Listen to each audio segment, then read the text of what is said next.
Hi hello viewers, welcome to hit TV. దైవం పట్ల ఆలోచన, ప్రవచనాలు, అలానే ఇప్పుడున్న కార్పొరేట్ కల్చర్లో ప్రజలు ఎదుర్కొనేటువంటి ప్రాబ్లమ్స్కి దైవాంగిక సొల్యూషన్స్, ఇలా ఎన్నో కార్యక్రమాలు చేస్తున్న డాక్టర్ శిల్ప గారి వాళ్ళ మనతో ఉన్నారు. ఆవిడ చేసే పనులేంటి, వాళ్ళ గురువు గారేంటి, ఆవిడ ఇంత చిన్న వయసులోనే ఈ ప్రవచనాలు వీటి ఆధ్యాత్మికంలోకి ఎలా వచ్చారు, ఆవిడ మానవులకి చేస్తున్నటువంటి సేవ ఏంటి, పురాణాల గురించి ఆవిడ చెప్తున్న దానిలలో చాలా మందికి తెలిసింది తెలియంది, దాన్ని పైన కింద చేసి చెప్తుంది ఏంటి, ఇలా ఎన్నో విస్తృతమైన అంశాల గురించి ఇవాళ మనం మాట్లాడుకుందాం. Welcome to the show. నమస్కారం మేడం, బాగున్నారా? ముందుగా జై శ్రీరామ్. మీ గురువు గారే ఇవాళ రామ మందిరానికి ట్రస్టీగా ఉన్నారు. మేడం, ముందుగా ఇంటర్వ్యూ స్టార్ట్ చేసే ముందు అసలు మీకు ఎలా అనిపిస్తుంది ఇన్నేళ్ల కళ, 500 ఏళ్ల కళ? అసలు 22nd రోజు మాత్రం పొద్దున్నుంచి మధ్యాహ్నం దాకా దాదాపు అసలు నోట్లో నుంచి మాట రావట్లేదు. అసలు ఏదో తెలియని సంతోషం. ఏంటిది అంటే తెలియదు. మనసును అడిగితే ఎప్పటి నుంచో చూసిన కళ సాకారం అయింది ఈ రోజు. అండ్ దట్టు మామూలుగా వర్డిక్ట్ వస్తుంది అనగానే భయపడే మనము అసలు ఏమీ కాకుండా ఇంత సంతోషంగా మన దేశంలో మన రాముడి గుడి మనం కట్టుకున్నామా అన్న ఒక ఆశ్చర్యం కూడా నాకు కలిగింది. అసలు తీవ్రమైన ఆనందం అని చెప్పొచ్చు. ఇంకొకటండి, మీరు ఒక ప్రవచనకర్తగా మిమ్మల్ని అడుగుతున్నాను నేను. అంటే మీ గురించి అంత తెలుసుకునే ముందు నాకు రాముల వారి మీద ఉన్న ప్రేమతో అడుగుతున్నాను. ముందు రోజే శిలకి కళ్ళు గంతలు తీసేసి శిల అనేది ప్రజలకు చూపించడం అనేది జరిగింది. ఆ రోజు ముందు రోజు తీసినప్పుడు ఏమంత అనిపించలే, ఓకే బాగుంది స్వామివారు అని అనుకున్నారు. కానీ నెక్స్ట్ డే ప్రాణ ప్రతిష్ఠ జరిగిపోయినాక శిల కల్ప అసలు రూపమే మారిపోయింది, ఆ కళ వచ్చేసింది. నిజంగా ప్రాణ ప్రతిష్ఠకి అంత బలం ఉందా అని అనిపించింది. ఇది ఎందుకని అంటారు? ఖచ్చితంగా అంటే విధి విధానమే అలాగా ఉంటుంది. ఏంటిదంటే వేద మంత్రాలతో పాటు ఉన్న సంపూర్ణ శక్తిని దాంట్లో ఆవహించబడింది కాబట్టి the energy has come in to it. ఆ శక్తి వచ్చింది కాబట్టి ఖచ్చితంగా దెర్ విల్ బి చేంజ్. మామూలుగా ఒక బొమ్మలో అండ్ దాంట్లో ప్రాణ ప్రతిష్ఠ అంటే ప్రాణం వచ్చిన తర్వాత, ఎనర్జీ వచ్చిన తర్వాత ఆ ఎనర్జీ వల్ల పాజిటివ్ వైబ్స్ వల్ల ఖచ్చితంగా అది రూపాంతరం అనేది జరిగిపోతుంది. అందుకోసం ప్రాణ ప్రతిష్ఠ అంటారు దాన్ని, శక్తిని ఆవహించడం. సో ఆటోమేటికల్లీ ఆ చేంజ్ అనేది వస్తుంది. ఎందుకంటే there was no energy in that. ఇప్పుడు శక్తిని స్థాపించారు, దాంట్లో ప్రాణం వచ్చింది. సో ఖచ్చితంగా మార్పులు అనేవి వస్తుంటాయి దాంట్లో. ఇంకొకటి మేడం, అది జరుగుతున్నప్పుడు ప్రాణ ప్రతిష్ఠ పూజ అంతా జరిగి రకరకాల హారతులు ఇస్తా, రకరకాల పుష్పాలతోటి చాలా రకాలుగా పూజను చాలా అద్భుతంగా దేవివ్యమానంగా జరిగింది పూజ. కాకపోతే అక్కడ కూర్చున్న గెస్ట్ల దగ్గర నుంచి, విఐపీల దగ్గర నుంచి, వివిఐపీల దగ్గర నుంచి ఒక మూమెంట్ వచ్చాక అందరు కళ్ళెమ్మటి నీళ్ళు వచ్చినాయి. నేను కూడా కొన్ని టెంపుల్స్కి లేకుంటే కొన్ని సందర్భాల్లో వెళ్ళినప్పుడు, ఫర్ ఎగ్జాంపుల్ ఇది ముక్కోటి ఏకాదశి అని వస్తుంది. నేను ప్రతి సంవత్సరం అహోబిలం వెళ్తాను. అందరు వెంకటేశ్వర స్వామి దగ్గరికి వెళ్తారు తిరుపతి, మా ఊరు ఆళ్ళగడ్డ, నేను అహోబిలం వెళ్తాను.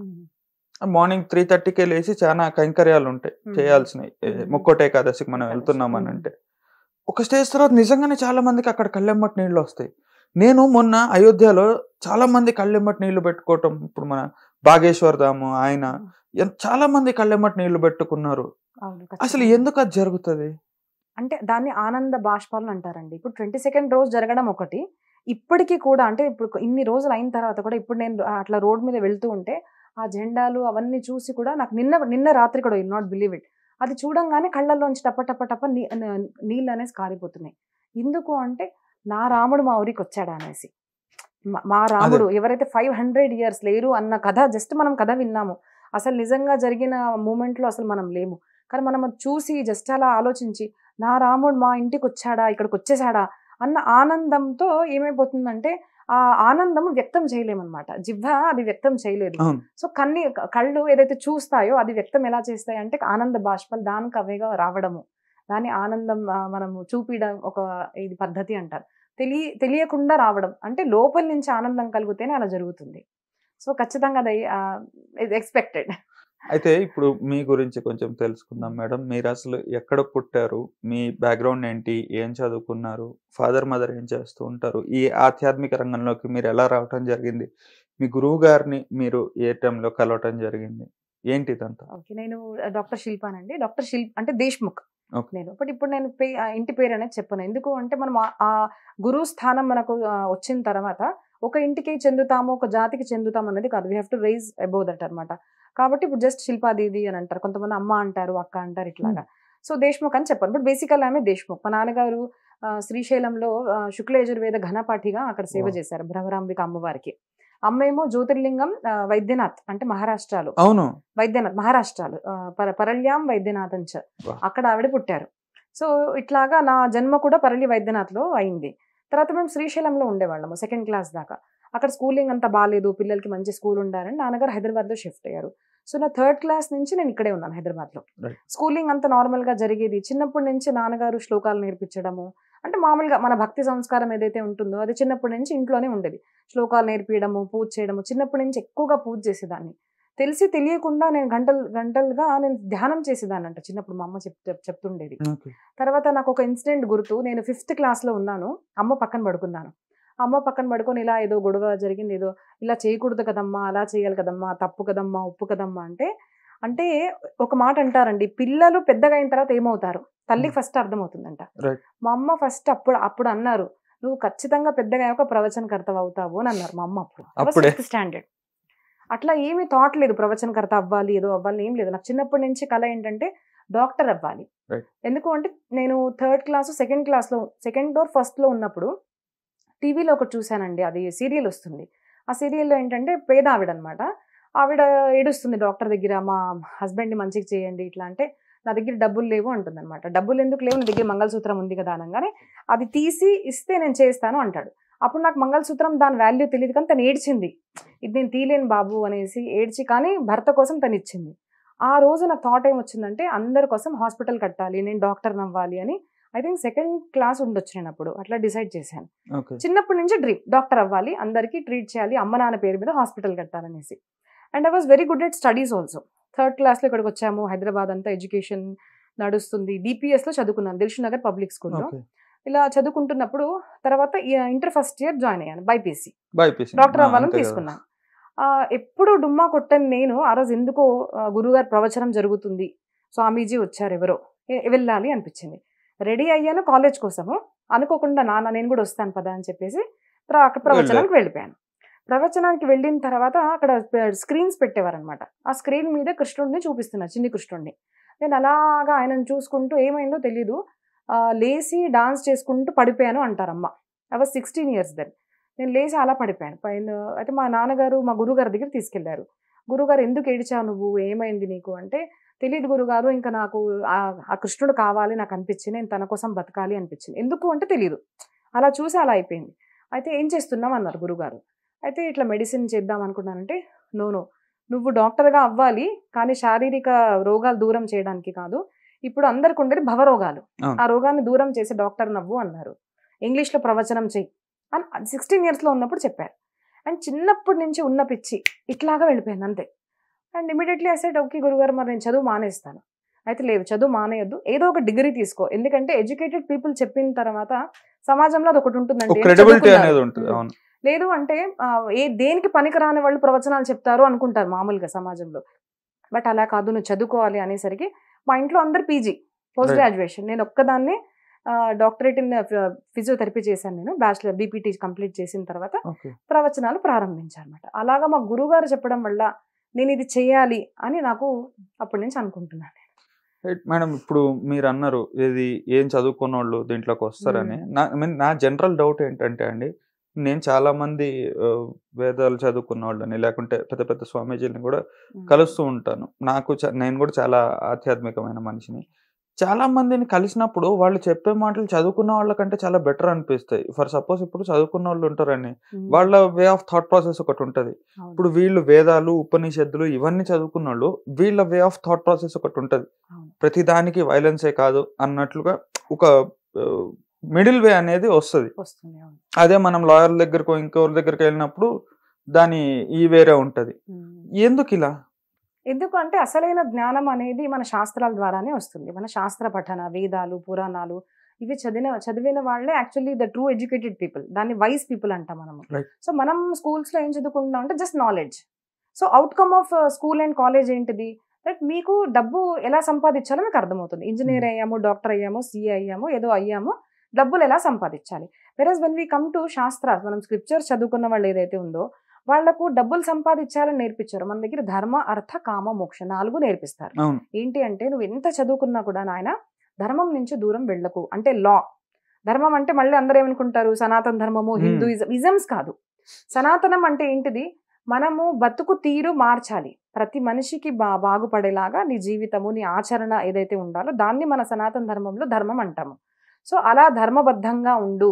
అర్థము కామము అంటే డబ్బు సంపాదించు, కామము అంటే కోరికలు. ఏ కోరికైనా నేను డాక్టర్ అవ్వాలి, నేను డబ్బు సంపాదించాలి, నాకు ఇల్లు ఉండాలి, నాకు పిల్లలు ఉండాలి, ఎనీథింగ్ కోరికని కామన అంటాం మనం. సో అర్థము కామము ఉండాలి, ఉంటుంది ఖచ్చితంగా. కానీ ఏది ఉన్నప్పటికీ కూడా నువ్వు ఒకరోజు చనిపోతావు, మర్చిపోకు అని చెప్పబడుతుంది. కాబట్టి మనం art of living, art of dyeing అనేది సూక్ష్మంగా మనకు దీంట్లో చెప్తారు. కాబట్టి వేదాలు స్క్రిప్చర్స్ చదువుకున్న వాళ్ళు they are wise people, not just knowledgeable. అదే మనం డిగ్రీస్ చదువుకున్నారు, స్కూల్ కాలేజెస్ లో ఉన్నారు అంటే జస్ట్ మాకు నాలెడ్జ్ ఉంది, మాకు ఈ డిగ్రీ ఉంది, బట్ ఎలా బతకాలి, అసలు ఎలా మీరు ఫేస్ లో డిఫికల్టీస్ ని ట్యాకిల్ చేయాలి అన్నది తెలియకపోవడం వల్లే ఇప్పుడు normally so called educated people ఎంత స్ట్రెస్ లో డిప్రెషన్ లో ఉన్నారో అంత మీరు చూడండి వేదపాఠి, ఘనపాఠి, మీరు శాస్త్రాలు చదువుకున్న వాళ్ళు ఎప్పుడూ ఇంత డిప్రెషన్ లోకి వెళ్ళిపోరు అసలు. దానికి కారణం ఏంటంటే the true knowledge of your own body. అసలు నేను ఎవరు, నాకు పరమాత్మకు సంబంధం ఏంటిది, నేను ఇక్కడికి ఎందుకు వచ్చాను, ఈ పృథ్వీతో నాకు సంబంధం ఏంటిది, నా పరివారంతో నాకు సంబంధం ఏంటి, అది తెలుసు కాబట్టి వాళ్ళు వెళ్ళరు. సో కాబట్టి వాళ్ళు ట్రూ ఎడ్యుకేటెడ్ పీపుల్ అని, అందుకోసం ఆ తేడా ఉంటుంది. నాకు ఇంకో ప్రశ్న ఏంటంటేనండి, ఇప్పుడు కొంతమంది పెద్ద పెద్ద బిజినెస్ మ్యాన్లు ఉంటారు, కొన్ని లక్షల కోట్లకు అధిపతులు, బయటకు కూడా చాలా మందికి తెలియకపోవచ్చు కానీ వాళ్ళకి తెలుసు. ఇది ఒక బ్యాచ్. ఇంకోళ్ళు ఉంటారు atheist, they call them self as atheist, మేము హేతువాదులం అని అంటారు. వాళ్ళకి ఈ బాగా డబ్బున్నోళ్ళు ఇన్స్పిరేషన్, అరే బై డబ్బులు ఉంటేనే మనం ఇది, నేను వీళ్ళైతే ఇష్టలేంది, నేను దేవుడిని నమ్మను, దేవుడు లేడు, ఇదంతా నాన్ సెన్స్, మీరంతా డబ్బులు సంపాదించుకోవడానికి ఇదంతా మీరు పెట్టిన బూటకం ఇది. సో ఇవన్నీ చెప్తా ఉంటారు, డబ్బే ప్రధానం అనుకుంటారు. కానీ డబ్బు సంపాదించిన వాడు వెళ్ళి గురువు గారు కాళ్ళ దగ్గర ఉంటారు. కాళ్ళ దగ్గర ఉంటాం అంటే ఏం వేరే, వాళ్ళు రెస్పెక్టబుల్ గా ఉంటారు. ఈ ప్రాసెస్ అంతా అసలు ఏంటి అంటే, మన దగ్గర డబ్బు సంపాదించడం వల్ల మీరు భక్తి చేయకూడదు అనేది ఎప్పుడు కాదు. మన పాండవుల్లో గనక చూస్తే ధనంజయ ఉవాచ అని భగవద్గీతలో వస్తుంది. అంటే చాలా ఇప్పుడు మన మహాభారతంలో గనక చూస్తే అందరూ 4 దిశల్లో వెళ్ళారు పాండవులు. ఎవరు డబ్బు ఎక్కువగా సంపాదించారు అంటే ధనంజయుడు, అంటే అర్జునుడు. కాబట్టి he got that name Dhananjaya, ఎక్కువగా డబ్బు సంపాదించాడు. సో మన శాస్త్రాల్లో ఎక్కడ కూడా మీరు డబ్బులు సంపాదించకూడదు అనేది ఎక్కడా లేదు. అందుకుడు జనకుడు కూడా చూడండి, ఆయన పెద్ద రాజు, పెద్ద సంపత్తివంతుడు, పెద్ద రాజ్యం ఉంది. రాజ్యం అంటే ఇంకా అన్ని వస్తాయి, ఆయన దగ్గర అన్ని ఉన్నాయి. కానీ ఆయన ధర్మం నుంచి దూరం వెళ్ళలేదు. ఎందుకు అంటే మన దగ్గర మీరు డబ్బు సంపాదించిన తర్వాత దేవుడి నుంచి దూరం వెళ్ళకూడదు, ధర్మం నుంచి దూరం వెళ్ళకూడదు అని చెప్పడం వల్ల ఎంత సంపత్తి ఉన్నా కూడా మన ధర్మాత్మలు పూర్వంలో మన రాజులు కానివ్వండి, పెద్ద సంపత్తి ఉన్న వాళ్ళు కానివ్వండి, ఎప్పుడు కూడా ధర్మ గురువులకు స్థానం అనేది ఎప్పుడు ఉండేది. అందుకోసం చూడండి, రామరాజ్యంలో వశిష్ఠుడికి స్థానం ఉంది. ఏ రాజ్యం చూసినా కూడా రాజువు ఎవరిని అడుగుతాడు అంటే గురువుని అడుగుతారు. సో ధర్మం కిందనే అర్థం ఉంది కాబట్టి ధర్మానికి వాళ్ళు వాల్యూ ఇచ్చేవాళ్ళు. అది శాస్త్రాలు తెలియని వాళ్ళు ఏమనుకుంటారు అంటే మేము అథీస్ట్, మేము నమ్మట్లేదు, మేము ఇది అనుకుంటాం. బట్ బేసికల్లీ దే సంహౌ వాళ్ళకు కూడా తెలుసు ఏంటిది అంటే నేను అని అంటున్నాను చూడండి, నా చెయ్యి, నా వాళ్ళు కూడా ఇదే వాడతారు కదా.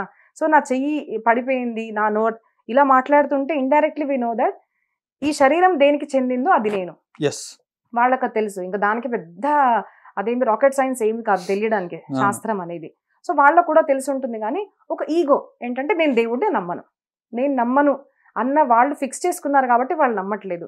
వెరాజ్ everyone we all know that ఏదో ఒక ఎనర్జీ అయితే ఖచ్చితంగా ఉంది, ఏదైతే సృష్టిని రచించిందో ఇప్పటికీ కూడా పృథ్వీ అలాగే ఉంది. టైంకి సూర్యుడు వస్తున్నాడు, వెళ్ళిపోతున్నాడు, సాయంత్రం అది ఎలాగ ప్రకృతి జరుగుతుంది అంటే ఖచ్చితంగా ఒక శక్తి ఉంది. ఆ శక్తినే మేము రాముడు, కృష్ణుడు అంటాం. That is the only difference. Whereas they don't want to name it, అంతే డిఫరెన్స్ ఉంటుంది. అయితే ఇక్కడ రాముల వారు ఏకపత్ని వ్రతుడు, పితృవాక్య పరిపాలకుడు, ఇలా ఎన్నో ఆయనకి టైటిల్స్ అనేవి ఉన్నాయి. చెప్పుకుంటూ పోతే నాకు చాలా తెలియదు ఆయనకున్న టైటిల్స్. లాంటిది సోకాల్డ్ ఎథీస్ట్స్ ఏమని అంటారంటే ఆయన ఏకపతివ్రతుడు అని అంటున్నారు, మంచిదే ఉంది. మరి వాళ్ళని ఆయన 3 పెళ్లిళ్ళు చేసుకున్నాడు, ఇది ఎక్కడ ఇది రాబోయే అని అంటున్నారు. అంటే కొడుకు ఒకటి, తండ్రి ఒకటి, అంటే ఈ డిఫరెంట్ టాక్స్ అనేవి వస్తున్నాయి. అసలు ఇది ఏంటి అంటే మన దగ్గర క్షత్రియుడికి ఎన్నో పెళ్లిళ్ళు చేసుకోవచ్చు అని ఉండేది. ఎందుకు ఉండేది అంటే అంటే నా రాజ్యం ఏదైతే ఉందో ఆ రాజ్యం ఒక పిల్లవాడికి నేను ఇవ్వాలి. సరే ఒక రాజు చేశాను అనుకోండి, ఒక రాజు చేశాను, ఆ రాజు చనిపోతే, నా కొడుకు చనిపోతే నెక్స్ట్ వాట్, అని ఫ్యూచర్ ప్లానింగ్ తో వాళ్ళు ఒక సంతానంతో ఆగేవాళ్ళు కాదు. ఎంతో మంది సంతానాలు కావాలి కాబట్టి ఎంతో రాణులు ఉండేవాళ్ళు. తర్వాత ఒక పక్కన రాజ్యం ఉంది, దానికి మాకు సంబంధం మంచిగా ఉండాలంటే మనం ఏం చేస్తాము, ఒక పరివారానికి మీ కూతుర్ని మాకు ఇవ్వండి. ఇప్పుడు కూడా మనం ఇట్లాంటి చూస్తాం సంబంధాలు ఏంటంటే ఇలాగా చేసుకుంటే పరస్పరంగా సంబంధం అనేది బాగుంటుంది. సో ఇట్లా కూడా చాలా కారణాల వల్ల వాళ్ళు చేసుకునేవాళ్ళు. సో వాళ్ళు చేసుకున్నది అధర్మం కాదు, దశరథుడు చేసింది అధర్మం కాదు. కానీ రాముడు ఏమనుకున్నాడు అంటే నేను ఏకపత్నివ్రతుడుగా ఉంటాను. ఆయన అది పాటించారు. నాన్న చేశాడు కాబట్టి నేను చెయ్యాలి అని మన దగ్గర లేదు. ఇప్పుడు ఈ కాలం ఎలా అయిపోయిందంటే మనం చెయ్యాలి అనుకుంటే అట్లాంటివి మనం రాముడిలో ఫైండ్ అవుట్ చేస్తూ ఉంటాం. ఏంటంటే నేను నాన్ వెజ్ తినాలి అనుకున్నాను, అప్పుడు ఏంటంటే ఎక్కడ కూడా లేదు. I challenge it. అప్పటికి కూడా రాముడు తిన్నాడు అని మన మనసుకు సాటిస్ఫై చేసుకుని నేను తింటాను అని అనుకుంటాం మనం. వెరస్ అక్కడ ఎక్కడ కూడా లేదు. సో మనం చేసుకోవాలి, ఆయన రాముడికే ఉన్నారు, వాళ్ళ నాన్నకే ఉన్నారు కదా, సో నేను 2 పెళ్లిళ్ళు చేసుకుంటాను, ఇలా తప్పుడు మార్గంలో వెళ్ళాలి అనుకున్న వాళ్ళకి ఇట్లాంటివన్నీ ఎగ్జాంపుల్స్ ఉంటాయి. వెరస్ వాళ్ళు ప్రతి మనిషి ధర్మం అనేది వేరే, ప్రతి మనిషి డ్యూటీ అనేది వేరేగా ఉంటుంది. కాబట్టి వాళ్ళ నాన్నగారు చేసింది తప్పు కాదు, బట్ ఆయన చేసింది నువ్వు చేయాలి అన్నది కాదు కదా, ఖచ్చితంగా కాదు. సో రాముడు ఏకపత్ని వ్రతుడు, అదే ఆయన తీసుకున్న వ్రతము, నేను చెయ్యను. అది వాళ్ళ నాన్నగారు పిల్లలు పుట్టట్లేదు కాబట్టి 2 పెళ్లిళ్ళు అయిన తర్వాత కూడా ఆయన అశ్వమేధుడు అంటే కైకేయి మహారాజు అశ్వపతి వాళ్ళ నాన్నగారి దగ్గరికి వెళ్ళి అడిగి మరీ చేసుకున్నారు కైకేయి మాతని. ఎందుకంటే పిల్లలు కావాలి, దట్ ఈస్ ద అబ్సల్యూట్ ధర్మ ఆఫ్ అ కింగ్ కాబట్టి చేసేవాడు. దాంట్లో ఏమీ తప్పు లేదు, అది రాజ కర్తవ్యం. రైట్. సో ఇంకొకటి ఏంటంటే మేడం నాకున్న డౌట్, ఇప్పుడు వీరశైవులు వైష్ణవులు గొడవ అయింది. ఇప్పుడు మీరు దశావతారం అని కమల్ హాసన్ ఒక సినిమా ఉంటుంది, అది కొంతమంది శ్రీరంగంలోనే నిజంగా జరిగిందని అంటారు, లేదు ఇంకోటి ఏందో అని అంటారు. ఈ డిఫరెన్స్ అనేది నిజంగానే ఉందా? కొంతమంది ఏమో ఆర్య ద్రవిడ సిద్ధాంతం అంటారు, ఇంకా ఇంకొకళ్ళు అనేది ఏంటంటే అసలు శివుడు ఆయన హిందూయిజం కి సంబంధించినోడే కాదు, ఆయన ఎక్కడో టిబెట్ లో పుట్టాడు, ఆయనకి అంతా టిబెట్ లో ఉందని అంటారు. అసలు ఇదేంది? నాకు కొత్త థియరీస్ నాకు ఎప్పుడు ఇన్ననే వస్తున్నాయి ఈ మధ్య, ఏంది ఇది అసలు? అసలు మన పురాణాలు గనక చూస్తే అష్టాదశ పురాణాలు అంటే 18 పురాణాస్ ఉన్నాయి. ఆ పురాణాలు అందరు రాసింది ఎవరు? వ్యాస మహర్షి, అంటే ఒకటే వ్యక్తి రాశారు. సో నేను శివపురాణం చదివిన తర్వాత దాంట్లో ఏమొచ్చింది అంటే సంపూర్ణ సృష్టికి GOD అంటే జనరేషన్ ఆపరేషన్ డిస్ట్రక్షన్ ఇది చేసేది శివుడు అని. దాంట్లో అమ్మవారిది దేవి భాగవతం కూడా చదివాను. దాంట్లో ఏముంది? అమ్మవారు చేశారు అని ఉంది. భాగవతం చూసామనుకోండి విష్ణుమూర్తి చేశారు అని ఉంటుంది. సో అన్ని వేరే వేరేగా రాశారు, రాసింది ఒక మనిషినే. సో ఇది ఇలాగా అంటే మనం సింపుల్ మ్యాథమెటిక్స్ కనుక నేను స్కూల్లో అది గుర్తు చేస్తే, నాకు అంత మ్యాథ్స్ లో ఐఎమ్ నాట్ దాట్ గుడ్, కానీ నాకు ఒకటి గుర్తుండేది,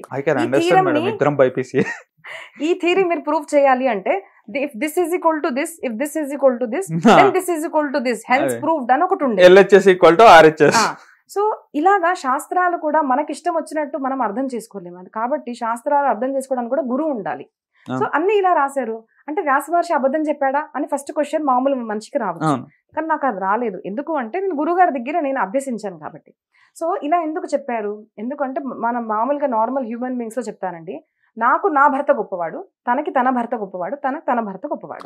అండ్ మన సనాతన ధర్మంలో అందరికీ నీకు ఇష్టమైన రూపాన్ని నువ్వు ఆరాధించవచ్చు అన్న ఫ్రీడమ్ మనకిచ్చారు. అండ్ ఫ్రీడమ్ అనేది సనాతన ధర్మంలోనే మీకు కనిపిస్తుంది. ఇదే చెయ్యాలి, ఇంతే రూల్స్, ఈ 10 ఉంటాయి అన్నది లేదు. నీకు హనుమంతుడు అంటే ఇష్టమా? No problem. నీకు శివుడు అంటే ఇష్టమా? శివుడు పూజ చేసుకో. ఒకటే ఇంట్లో ఒకటి హనుమంతుడు భక్తుడు, ఒకటి శివుడు భక్తుడు, ఒకటి కృష్ణ భక్తుడు. అప్పటికి భేదాలు అనేవి మన దగ్గర అసలు లేవు. సో ఇవన్నీ మన శాస్త్రాల్లో ఇక్కడ కూడా లేవు.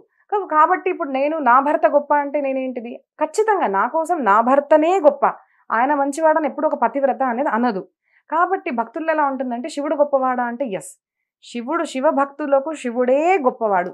వాళ్ళ ముందు మనం కూడా అలాగే చెప్పాలి, అది తప్పు కాదు. నా భర్త నా కోసం ఎలా గొప్ప. నా ఫ్రెండ్స్ కొంతమంది ఉన్నారండి, అసలు వాళ్ళు రిషికేష్ గానీ లేకపోతే మన వారణాసి బనారస్ వెళ్ళినా కూడా వాళ్ళని అసలు కంట్రోల్ చేయలేము మేము. వాళ్ళకి అది మరి ఏమైతే తెలియదు, వాళ్ళలో ఇంకొకళ్ళు వచ్చేస్తారు, వాళ్ళు వెరైటీగా బిహేవ్ చేస్తుంటారు. అరే నేను పుట్టాల్సింది ఇక్కడ రా, నేను అనవసరంగా అక్కడ పుట్టినా అన్నట్టుగా మాట్లాడుతూ ఉంటారు. నాకు అనిపించేది ఏంటి అని అంటే, ఇప్పుడు ఈ ఏదైతే వైష్ణవం శైవం గొడవలు ఇవన్నీ అన్నారో, రాముల వారు విష్ణు అంశ, అలానే ఆయన రామేశ్వరం, ఇప్పుడు మనం ఏదైతే జ్యోతిర్లింగం దర్శనం చేసుకుంటామో అది ఆయనే ఆయన రాముల వారిచే స్థాపించబడిన లింగం అది.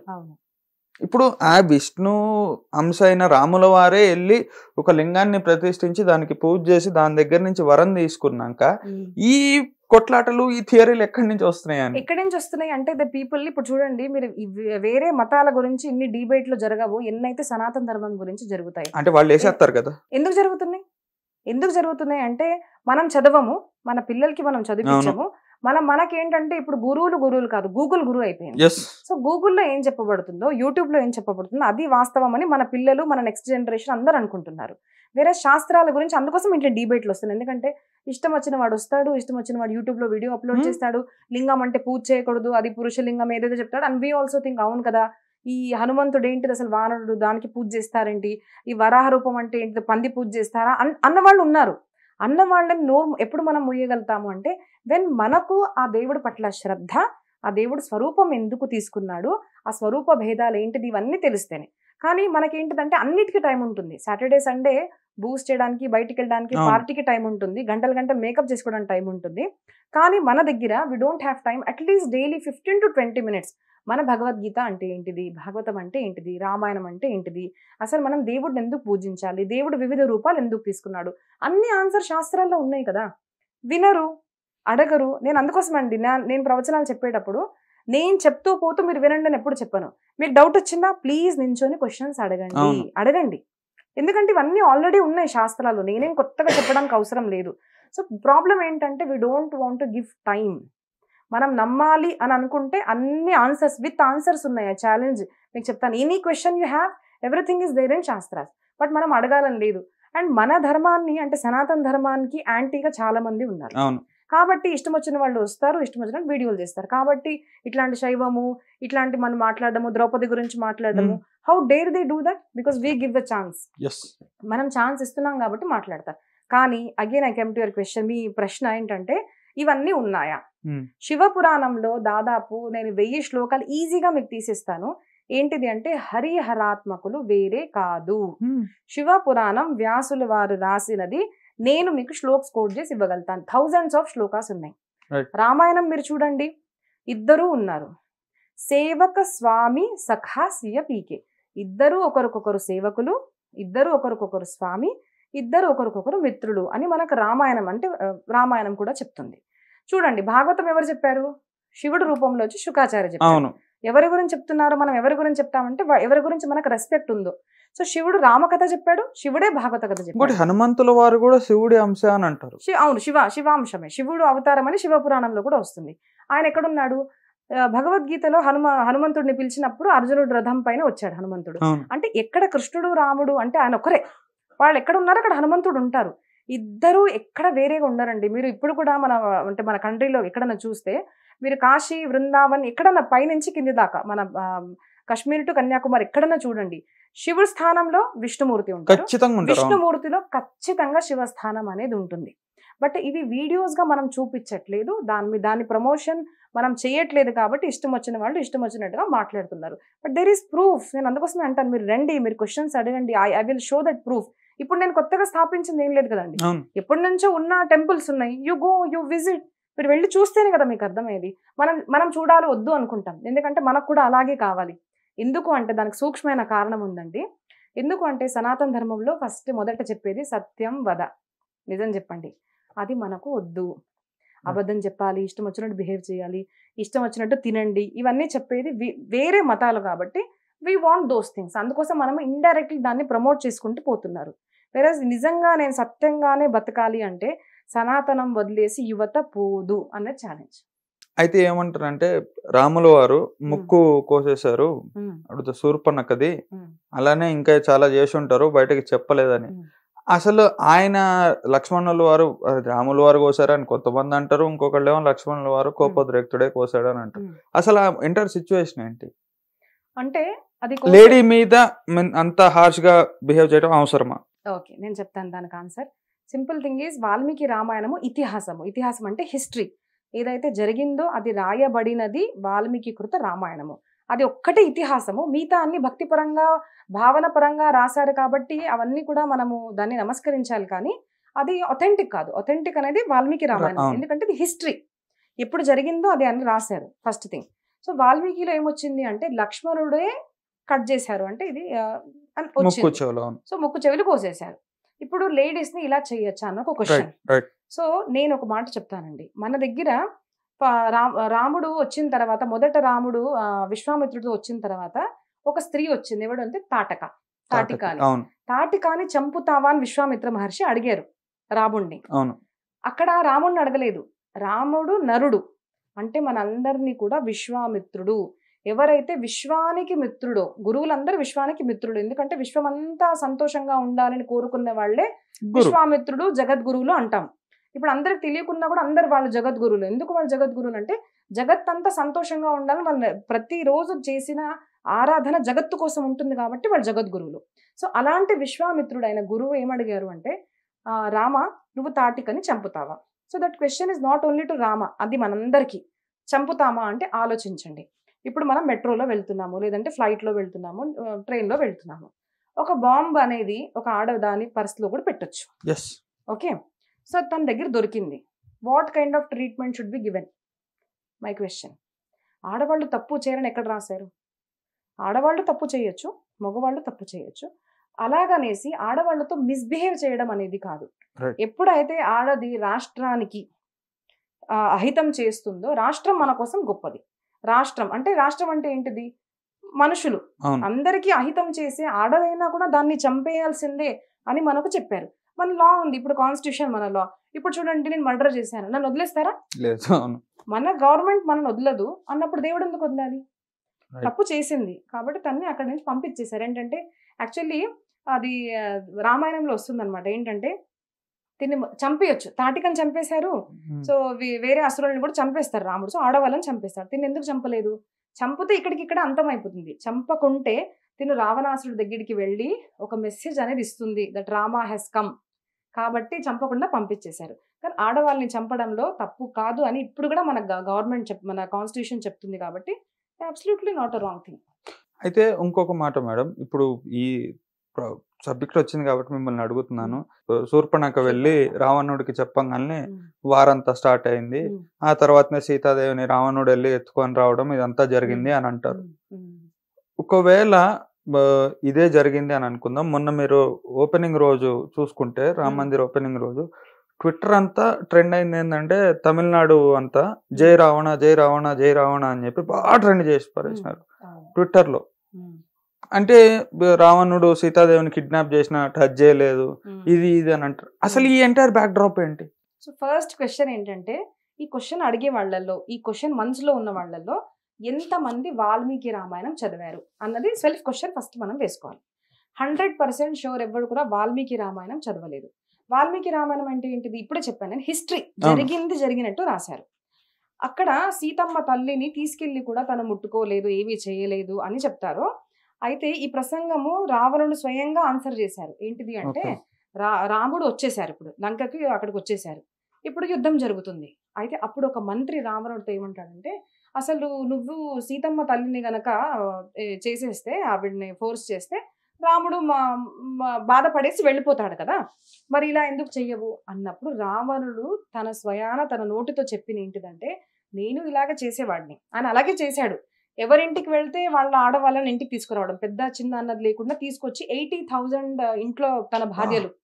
ఎలాగా? తన సొంతం భార్య కాదు. మీ ఇంటికి వెళ్ళి మీ చెల్లి బాగుందని తీసుకెళ్తే మీరు వదులుతారా అండి? మనం వదలము. కానీ ఆ స్టోరీ తెలియని వాళ్ళు మాత్రమే రావణాసురుడు హీరో. అట్లాంటి వాళ్ళని వదులుతాం మనము? మన ఇంటికి వచ్చాడు, మీ అక్క బాగుందండి, మీ చెల్లి బాగుంది, మీ అమ్మ బాగుందని తీసుకెళ్లేవాడు ఈ క్యారెక్టర్ అయితే ఉందో, దట్ ఈస్ రావణాసుర. ఇలాగా 80,000 భార్యలు. ఆకాశం వదలలేదు, అప్సరలు వదలలేదు, నాగలోకం వదలలేదు, ఏ లోకం కూడా వదలలేదు. అట్లా ఇలాగా తీసుకొచ్చినప్పుడు ఏమైంది అంటే, ఒకసారి ఒక ఋషి కన్యని తను పాడు చేశాడు. తను బాధపడేసి తను ఆత్మహత్య చేసుకుంది. ఎందుకంటే సహించలేకపోయింది. కొంతమంది ఎమోషనల్లీ అంత స్ట్రాంగ్ గా ఉండరు. తను చనిపోయింది. కానీ శాపం ఇచ్చింది, నువ్వు ఒక స్త్రీ ద్వారానే నశింపబడతావు, నీ మృత్యు అనేది జరుగుతుంది. దాని తర్వాత ఏం చేశాడు? సొంతం కోడలు నల కుబేరుడు, అంటే కుబేరుడు తన తమ్ముడు, రావణాసుడు తమ్ముడు. లంక తనది కాదు. మనం ఏమనుకుంటాం, చాలా బలవంతుడు, లంకాధిపతి రావణాసురుడు, పుష్పక విమానం తండ్రి అనుకుంటాం. బట్ మన భాషలో చెప్పాలి అంటే, తమ్ముడిది ప్రాపర్టీ తీసుకున్నవాడు, తమ్ముడిది విమానం ఫ్లైట్ ఏదైతే ఉందో తను తీసుకున్నవాడు. ఎందుకంటే శక్తిమంతుడు, కబ్జా వేసేసాడు. సో అలాంటి వాడు ఎవరైతే మన ఏమంటారు మన పుత్రవధు అంటే కోడలు కన్యతో సమానం, కూతురుతో కూతురు సమానం. అంతే. అలాంటి తమ్ముడి కొడుకు భార్య అంటే కోడలు నల కుబేరుడు యొక్క భార్యను తన పాడు చేయడానికి ట్రై చేసినప్పుడు తను వెళ్ళి బ్రహ్మదేవుడి దగ్గరికి వెళ్ళింది. ఫర్ ఎగ్జాంపుల్ ఇప్పుడు చూస్తే కూడా ఎంతో ఆడవాళ్లతో తప్పుడు పనులు జరుగుతుంటాయి. కొంతమంది ఆత్మహత్య చేసుకుంటారు, కొంతమంది బాధలో పడేసి ఇంకా నాకు ఇంట్లో స్థానం లేదని బయటికి వెళ్ళిపోతారు, కొంతమంది ఏం చేస్తారు ఫైట్ చేస్తారు. అలా ఫైటర్ వారియర్ గా ఉండే తను ఏం చేసింది అంటే బ్రహ్మదేవుడికి దగ్గరికి వెళ్ళి అసలు మీరు ఇట్లాంటి వరదానం ఎందుకు ఇచ్చారు, how come you have given such power. ఇప్పుడు మంత్రి చేశాడు అనగానే కొంతమంది ఏం చేస్తారు, ఇప్పుడు చూడండి పరిస్థితి, మంత్రి కొడుకు చేశాడు మంత్రులు చేశారు అనగానే వాళ్ళు నోరు మూతపడతాయి. కొంతమంది ఏం చేస్తారు అసలు అట్లాంటి మంత్రిని ఎందుకు మీరు ప్లేస్ ఇచ్చారు. The same thing she did. ఏంటంటే అసలు ఎందుకు మీరు ఇచ్చారు అనగానే అప్పుడు బ్రహ్మదేవుడు శక్తికి కూడా ఎలా ఉపయోగపడాలో దానికి ఒక ఇది ఉంటుంది, నువ్వు ఇట్లాగా దురుపయోగం చేస్తున్నావు కాబట్టి నేను నా ఇచ్చిన వరదానంలో నేను మార్పు చేస్తున్నాను. ఏ స్త్రీనైనా తన కోరిక లేకుండా నువ్వు గనక ముట్టుకుంటే తత్క్షణం అక్కడికక్కడే నీ ఏదైతే దశశిరాలు ఉన్నాయో అక్కడికక్కడే 1000 ముక్కలు అయిపోతాయి. ఇలాగా నాకు జరగడం వల్ల నేను సీతమ్మ తల్లిని ముట్టుకోలేకపోతున్నాను అని చెప్పింది వాల్మీకిలో ఉంది. బట్ మనం చదివితే కదా చదవము, తెలియదు కాబట్టి మనం ఇట్లాంటివన్నీ మాట్లాడుతున్నాము. But this is the background thing, secret లో పెట్టారు. రైట్. ఇది మేడం నాకు ఇంకో డౌట్ ఏంటంటే రావణుడు అని పిలుస్తారు, దశకంఠుడు, దశగ్రీవుడు, లంకాధిపతి, చాలా టైటిల్స్ ఉన్నాయి ఆయనకు కూడా. ఇంకోటి ఏంటంటే ఆయన గొప్ప శివభక్తుడు అని అంటాడు. ఇప్పుడు మనం రోజు పఠించేటువంటి ఈ శివతాండవ స్తోత్రం కూడా ఆయన రాసిందే. ఈవెన్ భాగేశ్వర ధామ్ ఆయన కూడా చాలా చెప్తుంటాడు రావణాసుడు ఆయన ఎలాంటి శ్లోకాలు పాడేవాడు, హిమాలయాలు దద్దరిల్లేవని. ఇక్కడ నాకు వచ్చే డౌట్ ఏంటంటే మీరు రాముడి మీద కోపంతో రావణాసుడు సూపర్ అని అంటున్నారు, అరే అతను కూడా శివుడికి భక్తుడేరా బాబు, ఈ కామన్ సెన్స్ ఎందుకు లేకుండా పోతుంది జనానికి? క్వశ్చన్ అర్థం కాలేదు. ఆయన శివభక్తుడే, అవును, అయితే ఆయన ఆరాధించడం కరెక్టా కాదా అంటారా? ఆయన ఆరాధించడం కరెక్టా కాదా అని కాదండి. వీళ్ళు ఎవరైతే ఇప్పుడు మొన్న జై రావణ ఎవరైతే మీరు ట్రెండ్ చేసినారో రావణుడు, యాక్చువల్ దాని వెనకాల బ్యాక్ థియరీ ఏంటనంటే ఇతను రావణుడు దళితుడు, అప్పట్లో దళితుడు ఉన్నాడు ఎవడికి తెలియదు. ఇంకా ఇన్ఫాక్ట్ రామాయణం రాసిన వాల్మీకి కూడా ఆయన అదే కమ్యూనిటీకి చెందిన ఆయన. ఒకటి థియరీ ఏంటి అని అంటే రావణాసుడు దళితుడు, ఈయన ఆర్యన్ రాముడు ఏడు నుంచో వచ్చాడో ఆర్యన్ థియరీ తీసుకొచ్చి ఈ కింద ఉండే భారతదేశం అంతా ద్రవిడులు వీళ్ళ మీద దాడి చేసినారు, సో వీ సపోర్ట్ రావణ అనేది వీళ్ళ థియరీ.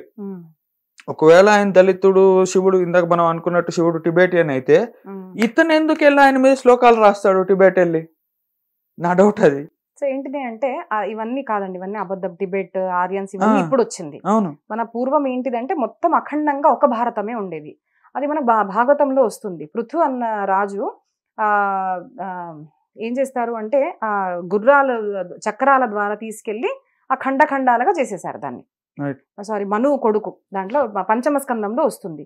అలాగా ఖండించడం వల్ల దాన్ని పృథ్వీ అనేసి పేరు వచ్చింది, 7 ఖండాలుగా మారిందని చెప్తారు. పూర్వము ఒకటే ఖండంగా ఉండేది అది భారతము, దాన్ని భారతము అనేవాళ్ళు. ఇప్పుడు ఇండియా, టిబెట్ ఇవన్నీ ఇప్పుడు వచ్చాయి.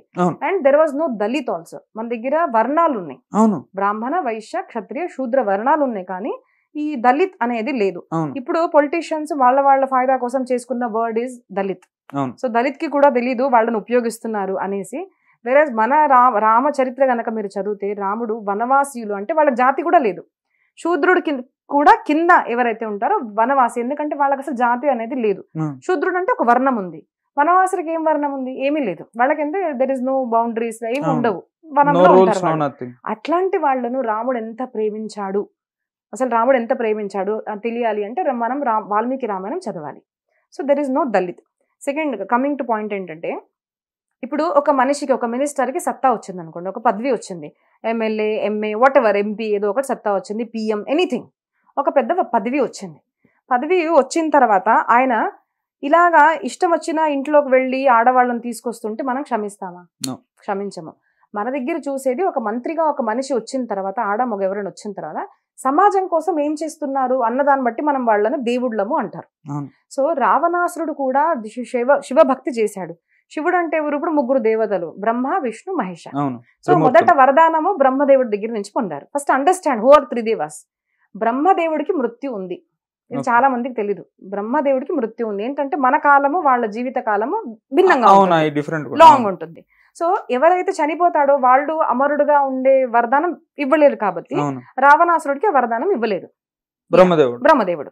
సో బ్రహ్మదేవుడి దగ్గర వరదానం తీసుకునే వరకు అంటే ఒక ఫీల్డ్ అంతే వరకు ఉంది. బ్రహ్మదేవుడి దగ్గర వరదానం తీసుకున్నాడు. ఇప్పుడున్న దేవతలు భగవంతులు ఎవరైతే అంటారో వాళ్ళు ఇద్దరు స్వరూపాల్లో ఉన్నారు, శివుడు విష్ణువు, హరి హర ఇద్దరు ఉన్నారు.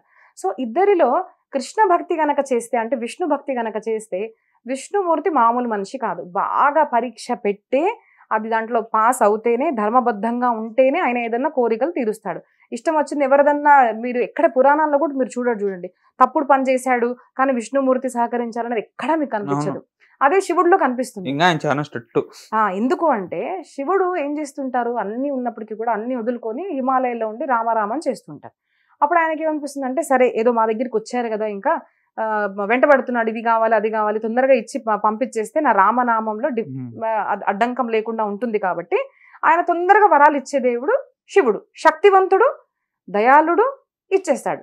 విష్ణుమూర్తి ఇవ్వలేరు. సో ఏకైక అథారిటీ ఎవరు, శివుడు. సో కాబట్టి శివుడు ఆరాధన చేశాడు, శివుడు పూజ చేశాడు, బొట్టు పెట్టుకున్నాడు, అన్ని చేశాడు. కానీ ఎందుకు చేశాడు అన్నది ఇంపార్టెంట్. మన దగ్గర మీరు గుడి కట్టారా, మీరు ఛానల్ పెట్టారా, మీరు ప్రవచనాలు చెప్తున్నారా, మీరు acting, what your doing is not important. Me intention ఏంటిది, మీరు ఎందుకు చేస్తున్నారు. ఆయన ఎందుకు చేశాడు, ఎందుకు అంటే ఈ శక్తి పొందంగానే నేను సృష్టిలో ఉన్న అందరినీ ఆధీనం చేసుకోవాలి అని ఏం చేశారు, మన నవగ్రహాలని దేవతల్ని ఎక్కడికి వెళ్తే నాకు శక్తి దొరికింది కదా అని వాళ్ళ ఇంట్లో నుంచి తీసేయడము, ఇదే కదా రావణాసురుడు చేసింది. సో మేము ఆయన భక్తుడు అనేసి ఇష్టం వచ్చిన తప్పుడు పనులు చేశాం కాబట్టి ఎంత భక్తి చేసినా కూడా, శివుడు భక్తి చేసినా కూడా మేము అట్లాంటి వాళ్ళని యాక్సెప్ట్ చెయ్యము అన్నది వన్ కాన్సెప్ట్. సెకండ్ థింగ్, రావణాసురుడు ఎట్లాంటి నీచుడు అంటే శివపురాణంలో వస్తుంది. పార్వతి అమ్మవారు ఇల్లు కట్టించారు. ఇల్లు కట్టించిన తర్వాత మీ ఇంటికి వచ్చారనుకోండి, బ్రాహ్మణులు వచ్చారు, ఇల్లు కట్టించారు, వాస్తు శాంతి చేయించారు. వాస్తు శాంతి చేయించిన తర్వాత దక్షిణ ఇచ్చి మీరు పంపించేస్తారు. అలాంటిది దక్షిణ ఇచ్చేటప్పుడు మాకు డబ్బులు వద్దండి మీ ఇల్లే ఇచ్చేసేయండి అని అంటే మీరు ఏం చేస్తారు, మీరు ఫస్ట్ వెళ్ళిపోండి ఇక్కడి నుంచి. సెకండ్ థింగ్, ఇంతే కాకుండా నాకు శివ అని గనక అనుగ్రహం పొందితే నాకు నీ భార్యను కూడా ఇచ్చేసే అని అడిగిన ప్రసంగము శివపురాణంలో వచ్చింది, పురాణాల్లో వచ్చింది, అందరికీ తెలుసు. ఇది మీ భార్యతో జరిగితే మీరు ఒప్పుకుంటారా, ఒప్పుకోం కదా మనము. కాబట్టి ఆయన శక్తిని పొందిన తర్వాత సరే ఇంకో థర్డ్ ఇన్సిడెంట్ ఏంటంటే దేవుడి దగ్గరే శక్తి పొంది దేవుడి దగ్గరే అహంకారం చూపించి ఆయన కైలాసాన్ని ఎత్తుదామని చూశాడు. అప్పుడు శివుడు ఒక్క బొట్టన వేలుతో అలా కిందికి వచ్చేసాడు.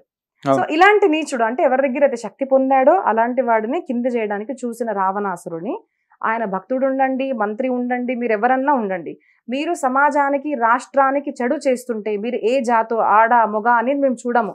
సమాజానికి మీరు చెడు చేస్తున్నాము అంటే we will never say Jayarama Ravana, we will say only Jayarama. Because ఆయన వనవాసానికి వెళ్ళినప్పుడు కూడా ఏం చేసినా కూడా రాష్ట్రహితం కోసమే చేశాడు. మాకు అట్లాంటి రాజు కావాలి కాబట్టి మాకు రామరాజ్యమే కావాలి అని మన కాన్సెప్ట్. Right madam. ఇంకోటి ఏంటంటే శివుడు గురించి మాట్లాడుకుంటున్నాం కాబట్టి చాలా మంది ఇంటర్నెట్లో చేసే గొడవ ఏంటంటే మనం కాశీ వెళ్ళినా, రిషికేశ్ వెళ్ళినా, లేకుంటే ఉజ్జయిన్, ఓంకారేశ్వర్ ఇట్లాంటి కొన్ని ప్లేసెస్కి వెళ్ళినప్పుడు జార్ఖండ్లో కూడా ఒక స్థానం ఉంది, టెంపుల్ పేరు నాకు గుర్తు రావట్లేదు, అది కూడా జ్యోతిర్లింగమే, జార్ఖండ్లో ఉంటుంది. అక్కడికి వెళ్ళినా కూడా చాలా మంది అఘోరీలు కానివ్వండి లేకుంటే సాధువులు కానివ్వండి ఈ గంజాయి అనేది సేవనం చేస్తూ కనిపిస్తూ ఉంటారు. అరే మీదేం రాబాయ్, మీదేం ధర్మం రాబాయ్, ఇట్లా మత్తవం అని ఓపెన్ గా చెప్తున్నారు అని చాలా మంది అంటారు. అసలు అది ఏంటి, అసలు ఎందుకు వాళ్ళు అట్లా చేస్తారు, దాని వెనకాల రీజన్ ఏమన్నా ఉందా? ఇప్పుడు కొంతమంది చూడండి ఇప్పుడు అన్ని ధర్మాల్లో మంచి వాళ్ళు చెడ్డవాళ్ళు రెండూ ఉంటారు, అన్ని మతాల్లో ఉంటారు, సనాతన ధర్మంలో కూడా ఉన్నారు. So I will not say లేరు. ఎందుకు అంటే మన దగ్గర మీడియాలో మనం మామూలుగా అంటే మీడియా నేను చెడు చేయట్లేదు కానీ ఎక్కువగా ఏం చేస్తుంటారు అంటే హిందూ బాబా అని చూపిస్తుంటారు. వేరే మనం చూస్తే అన్ని మతాల్లో మంచి వాళ్ళు ఉన్నారు, చెడ్డ వాళ్ళు ఉన్నారు. సనాతన ధర్మం ఎప్పుడు ఒక జాతికి చెందిన వాళ్ళు చెడ్డ వాళ్ళని మనం ఎప్పుడు అనము. ఎందుకంటే సృష్టి ఎలాగా త్రిగుణాలతో వచ్చింది. సో ఖచ్చితంగా మంచి వాళ్ళు చెడ్డవాళ్ళు ఉంటారు, మంచి మగవాళ్ళు చెడ్డ మగవాళ్ళు, మంచి ఆడవాళ్ళు చెడుగా ఉన్నవాళ్ళు అందరూ ఉంటారు. అలాగా సాధువుల్లో కూడా అసలు సాధువు అంటే మంచివాడు, కానీ కొంతమంది వేషధారణ వచ్చి తప్పుడుగా మార్గంలో చేస్తే మనం వాళ్ళని సాధువుగా అనం కదా. మనము గురువు సాధువు ఋషి దగ్గర చూసిన లక్షణాలు భగవద్గీతలో చెప్పబడ్డాయి, అన్ని శాస్త్రాల్లో చెప్పబడ్డాయి. ఎక్కడ కూడా గాంజాయి తీసుకునే వాళ్ళు, any kind of drug addiction తీసుకునే వాళ్ళు గురువులు ఋషులు అని ఎక్కడన్నా చెప్తే నన్ను అడగండి. వాళ్ళు ఎందుకు తీసుకుంటారు, అది మన బిజినెస్ కాదు. వాళ్ళు అలా వేషధారణ తీసుకొని అలా ఉంటారు, పడతారు, తీసుకుంటారు. బట్ శాస్త్రాల్లో ఎక్కడ కూడా, శివపురాణంలో కూడా గాంజాయి తీసుకున్న వాళ్ళు శివభక్తులు ఇలాగా ఎక్కడ ఇవ్వలేదు. అలా తీసుకున్న వాళ్ళు గురువులు కాదు, ఋషులు కాదు. మన శాస్త్రం దానికి ఒప్పుకోదు. రైట్. మేడం, ఇంకొకటి ఏంటి అని అంటే, మీరు కార్పొరేట్ ఆఫీసెస్లో కూడా ప్రవచనాలు చెప్తూ ఉంటారు. ఇప్పుడున్నటువంటి సిచ్యువేషన్స్లో కార్పొరేట్ లైఫ్ అనేది ఎలా తయారైందని అంటే, మనం బతుకుతుందే ఉద్యోగం చేయడానికి, మనం పుట్టింది ఉద్యోగం చేయడానికి అన్నట్లే తయారైపోయింది. మార్నింగ్ 10 రెడీ అవుతారు, ఆఫీస్కి వస్తారు, సాయంత్రం 6 లాగౌట్ చేస్తారు, ఇంటికి పోయేదానికి ట్రాఫిక్లో 2 గంటలు పడుతుంది. ఇంటికి పోయామా, వండుకున్నామా, తిన్నామా, మళ్ళీ పొద్దున్నే లేచినామా, ఇవన్నీ చేసినామా, వీకెండ్ వచ్చిందంటే తాగిపడిపోయామా, ఇదే లైఫ్. ఇలాంటి దగ్గర నుంచి మీలాంటి వాళ్ళు ఎంతోమంది వాళ్ళు కొంచెం సిస్టమ్ని చేంజ్ చేస్తున్నారు. అసలు ఈ కార్పొరేట్ లైఫ్ జనాల మైండ్ సెట్ కానివ్వండి, లైఫ్ స్టైల్లో కానివ్వండి, చూపిస్తున్నటువంటి వర్స్ట్ ఇంపాక్ట్ ఏంటి? ఫస్ట్ ఇంపాక్ట్ ఏంటంటే, ఫస్ట్ థింగ్ ఈజ్ హెల్త్ అండి. హెల్త్ పాడైపోతుంది. హెల్త్ పాడవగానే ఏమవుతుంది, హెల్త్ ఎఫెక్ట్ మన పరివారం మీద, అంటే మన ఫ్యామిలీ లైఫ్ మీద పడుతుంది, మన అంటే కపుల్స్ లైఫ్ మీద కూడా పడుతుంది, కంప్లీట్ ఫ్యామిలీ మీద పడుతుంది. ఫ్యామిలీ మీద పడింది అంటే సొసైటీ మీద పడుతుంది, సొసైటీ మీద పడింది అంటే మన రాష్ట్రం, దేశం మీద కూడా ఖచ్చితంగా పడుతుంది. సో రాష్ట్రానికి మూల కారణం ప్రతి మనిషి ఏదో చేయడం వల్లనే మన రాష్ట్రం అనేది ఉన్నతంగా మారుతుంది. సో నేను ఒక్కడిని తప్పు పని చేస్తే ఏమవుతుందని అనుకోవడానికి లేదు. అందరూ మంచి పని చేస్తే ఒక మంచి రాష్ట్రం అనేది నిలబడుతుంది. ఏంటంటే అంటాం కదా, దేశం అంటే మట్టి కాదు, దేశం అంటే మనుషులే. సో మనం అందరం రాష్ట్రం అంటే ఏంటిది, మనము, మీరు, నేను, మనం అందరము. సో మనం ఏం పని చేస్తున్నా కూడా రాష్ట్ర హితంలో ఉండాలి. ఈ కార్పొరేట్ లైఫ్ వల్ల ఏమవుతుంది, పొద్దు నుంచి సాయంత్రం దాకా ఆ మిషన్ లాగా పనిచేసేస్తున్నాము. కాబట్టి నేను ఎందుకు పుట్టాను, అందుకోసం సడన్గా డెత్ అయింది అనుకోండి, ఏదైనా ఫెయిల్యూర్ అయింది అనుకోండి, సడన్గా ఏదో ఒకటి యాక్సిడెంట్ ఏదైనా అవ్వంగానే మనిషి డిప్రెషన్లోకి వెళ్ళిపోతున్నారు, స్ట్రెస్లోకి వెళ్ళిపోతున్నారు, యాంగ్జైటీలోకి ఇవన్నీ మనము యువతల్లో ఎక్కువగా చూస్తున్నాం. ఎందుకు అలాగా అంటే, దెర్ ఇస్ నో థాట్. అసలు చిన్నప్పటి నుంచి స్కూల్లో కూడా మనం చదువుకోలేదు, కాలేజ్లో చదువుకోలేదు, జాబ్లో అయితే అబ్సల్యూట్లీ నో. మిషన్ లాగా జీవితం అయిపోయింది అనమాట. పనిచేస్తున్నాం ఎందుకంటే డబ్బు సంపాదిస్తున్నాం, అంతే. అసలు మన మానవ జన్మ అంటే ఎందుకు, నేను ఎందుకు పుట్టాను, నేనేం చేయాలి, సింపుల్ థింగ్ మనం చెప్పాలి అంటే అందరూ ఏమనుకుంటారు, అదేదో భక్తి చేయడము, ధ్యానం చేయడము ఇవన్నీ కాదు. నేను ఏం చేయడం వల్ల నా రాష్ట్రంలో హితం జరుగుతుంది, నేను సమాజానికి ఏం చేయగలుగుతాను, నేను నా పరివారానికి ఏం చేయగలుగుతాను. ఇండైరెక్ట్ చెప్పాను కదా, నేను నా పరివారానికి చేశాను అంటే సమాజానికి చేసినట్టే, సమాజానికి చేశాను అంటే సృష్టికి చేసినట్టే. నేను ఏం చేస్తున్నాను అన్న ఆలోచన రావట్లేదు. కాబట్టి ఈ కాన్సెప్ట్ మా ఫౌండేషన్ ఉందండి, sadeha.org అని మీరు చూడొచ్చు. ఏంటిదంటే Sanatan academy for distributing eternal happiness. ఈ పేరు కూడా పెట్టడానికి ఒక కాన్సెప్ట్ ఏంటంటే, సనాతనం is something above the Hinduism, అన్ని ఇజమ్స్ కన్నా ముందు, దట్ ఈస్ సనాతన్. మేము ఏం చేస్తుంటాము, డిస్ట్రిబ్యూషన్. మన దగ్గర ఉంటే కదా మనం డిస్ట్రిబ్యూట్ చేసేది. సో మా దగ్గర మాకు వచ్చేది ఏంటంటే, ప్రవాహ ధారగా వచ్చేది గురువుల దగ్గర నుంచి వచ్చింది జ్ఞానము, భక్తి, వైరాగ్యము, ఒక మంచి జీవితం ఎలాగ బతకాలన్నది ఏదైతే సనాతన ధర్మం మా దగ్గరికి వచ్చిందో అది మేము డిస్ట్రిబ్యూట్ చేస్తాం, అందరికీ ఇస్తాము. ఇక్కడ ఏమి ఇస్తాము అంటే ఎటర్నల్ హ్యాపీనెస్. ఇక్కడ నేను శివుడు, రాముడు, విష్ణుమూర్తి లాగా ఏమీ పెట్టలేదు. ఎందుకు అంటే మనము ఒకటే పరమాత్మని భిన్నంగా చూసేవాళ్ళు ఉన్నారు. కృష్ణుడు పెట్టాను అంటే రామ్ భక్తులు రారు, రాముడు పెట్టాను అంటే అమ్మవారి వాళ్ళు రారు, అమ్మవారిది పెట్టాను అంటే శివుడు వాళ్ళు రారు. అంటే నిజంగా భక్తి, దేవుడు తెలియని వాళ్ళు ఏమైపోయిందంటే ఇంత మూఢులుగా మారిపోయారంటే, రీసెంట్గా అండి ఒక శక్తిపీఠం అని పెట్టారంట టెంపుల్, దాని పక్కనే వెంటనే వాళ్ళు అంటే జలసిగా, కోపంగా శైవ మఠం అని పెట్టారు. అంటే శివశక్తుల్లో కూడా భేదాలు చూసేవాళ్ళు. అలాగ అసలు లేదు, మన శాస్త్రాల్లో ఎక్కడ కూడా లేదు అలాగా. సో కాబట్టి నేను చాలా ఆలోచించి మా గురుగారి ప్రవచనాల్లో సారం ఏంటంటే, సత్ చిత్ ఆనంద స్వరూపం. అది అమ్మవారికి వస్తుంది, శివుడికి వస్తుంది, కృష్ణుడికి వస్తుంది, వినాయకుడికి వస్తుంది, అందరికీ వస్తుంది. ప్రత్యేక పరమాత్మ రూపానికి అతీతంగా ఉన్నవాడు సత్ చిత్ ఆనంద స్వరూపుడు. So what we are distributing is ఆనందము, ఎటర్నల్ హ్యాపీనెస్. అండ్ మనిషి చూడండి, సమాజంలో ఎవరైనా నాకు రాముడు వద్దు, కృష్ణుడు వద్దు అనేవాళ్ళు ఉంటారు, కానీ ఎవరన్నా ఉన్నారా నాకు ఆనందం వద్దు అన్నవాళ్ళు? ఎవ్వరు లేరు. మనం చేసే ప్రతి పని కూడా ఆనందం కోసమే చేస్తున్నాము. ఆనందం అంటే ఏంటిది? The endless happiness. అందుకోసం ఎటర్నల్ హ్యాపీనెస్ అందరికీ ఉండాలి అని ఈ సంస్థ స్థాపించబడింది అనమాట. సో దీంట్లో ఒక ప్రాజెక్ట్గా కార్పొరేట్ ఆఫీసెస్లో కూడా వెళ్ళి, స్కూల్స్లో వీళ్ళకు కూడా చెప్పడానికి వెళ్ళి ఏంటంటే, మీరు మెషిన్ లాగా పనిచేస్తున్నారు, but just give a pause, కాసేపు ఆలోచించండి మనం ఎందుకు పుట్టాము. ఎందుకు అంటే మీరు ఎంత పని చేసుకుంటూ పోతున్నా one thing is going to stop you, that is death. Stop చేస్తుంది కదా. అది సడన్గా వచ్చిందంటే, ఎప్పుడు వచ్చింది మనకు తెలియదు కదా. 100కి వస్తుందని కాదు, 70కి వస్తుందని కాదు, ఎప్పుడన్నా రావచ్చు. ఆఫీస్లో పని చేసుకుంటూ కూడా చనిపోయే వాళ్ళు చాలా మంది ఉంటారు. నిన్ననే చూసాను, షవర్ చేసుకుంటూ సడన్గా ఒక మనిషి పడిపోయారు, హెమరేజ్ అయింది, చనిపోతారు. So sudden death is sudden.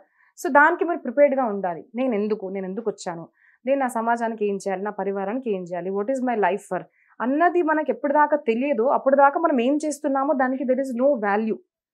మనం ఎంత సంపాదించినా కూడా దానికి వాల్యూ లేదు. కాబట్టి మనం ఎందుకు వచ్చాము అని తెలుసుకోవడానికి కార్పొరేట్ లైఫ్స్లో కూడా ఈ సదేహ అనేది పనిచేయాలన్న కోరికండి.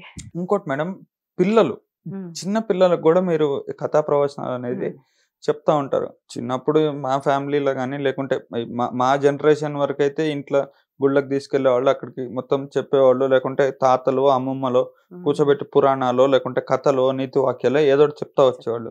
ఈ జనరేషన్కి వచ్చేసరికి ఇప్పుడు పేరెంట్స్ని అడిగితేనే వాళ్ళకే తెలియదు, వాళ్ళు పిల్లలకి ఏం చెప్తారనే పొజిషన్కి వెళ్ళిపోయాము.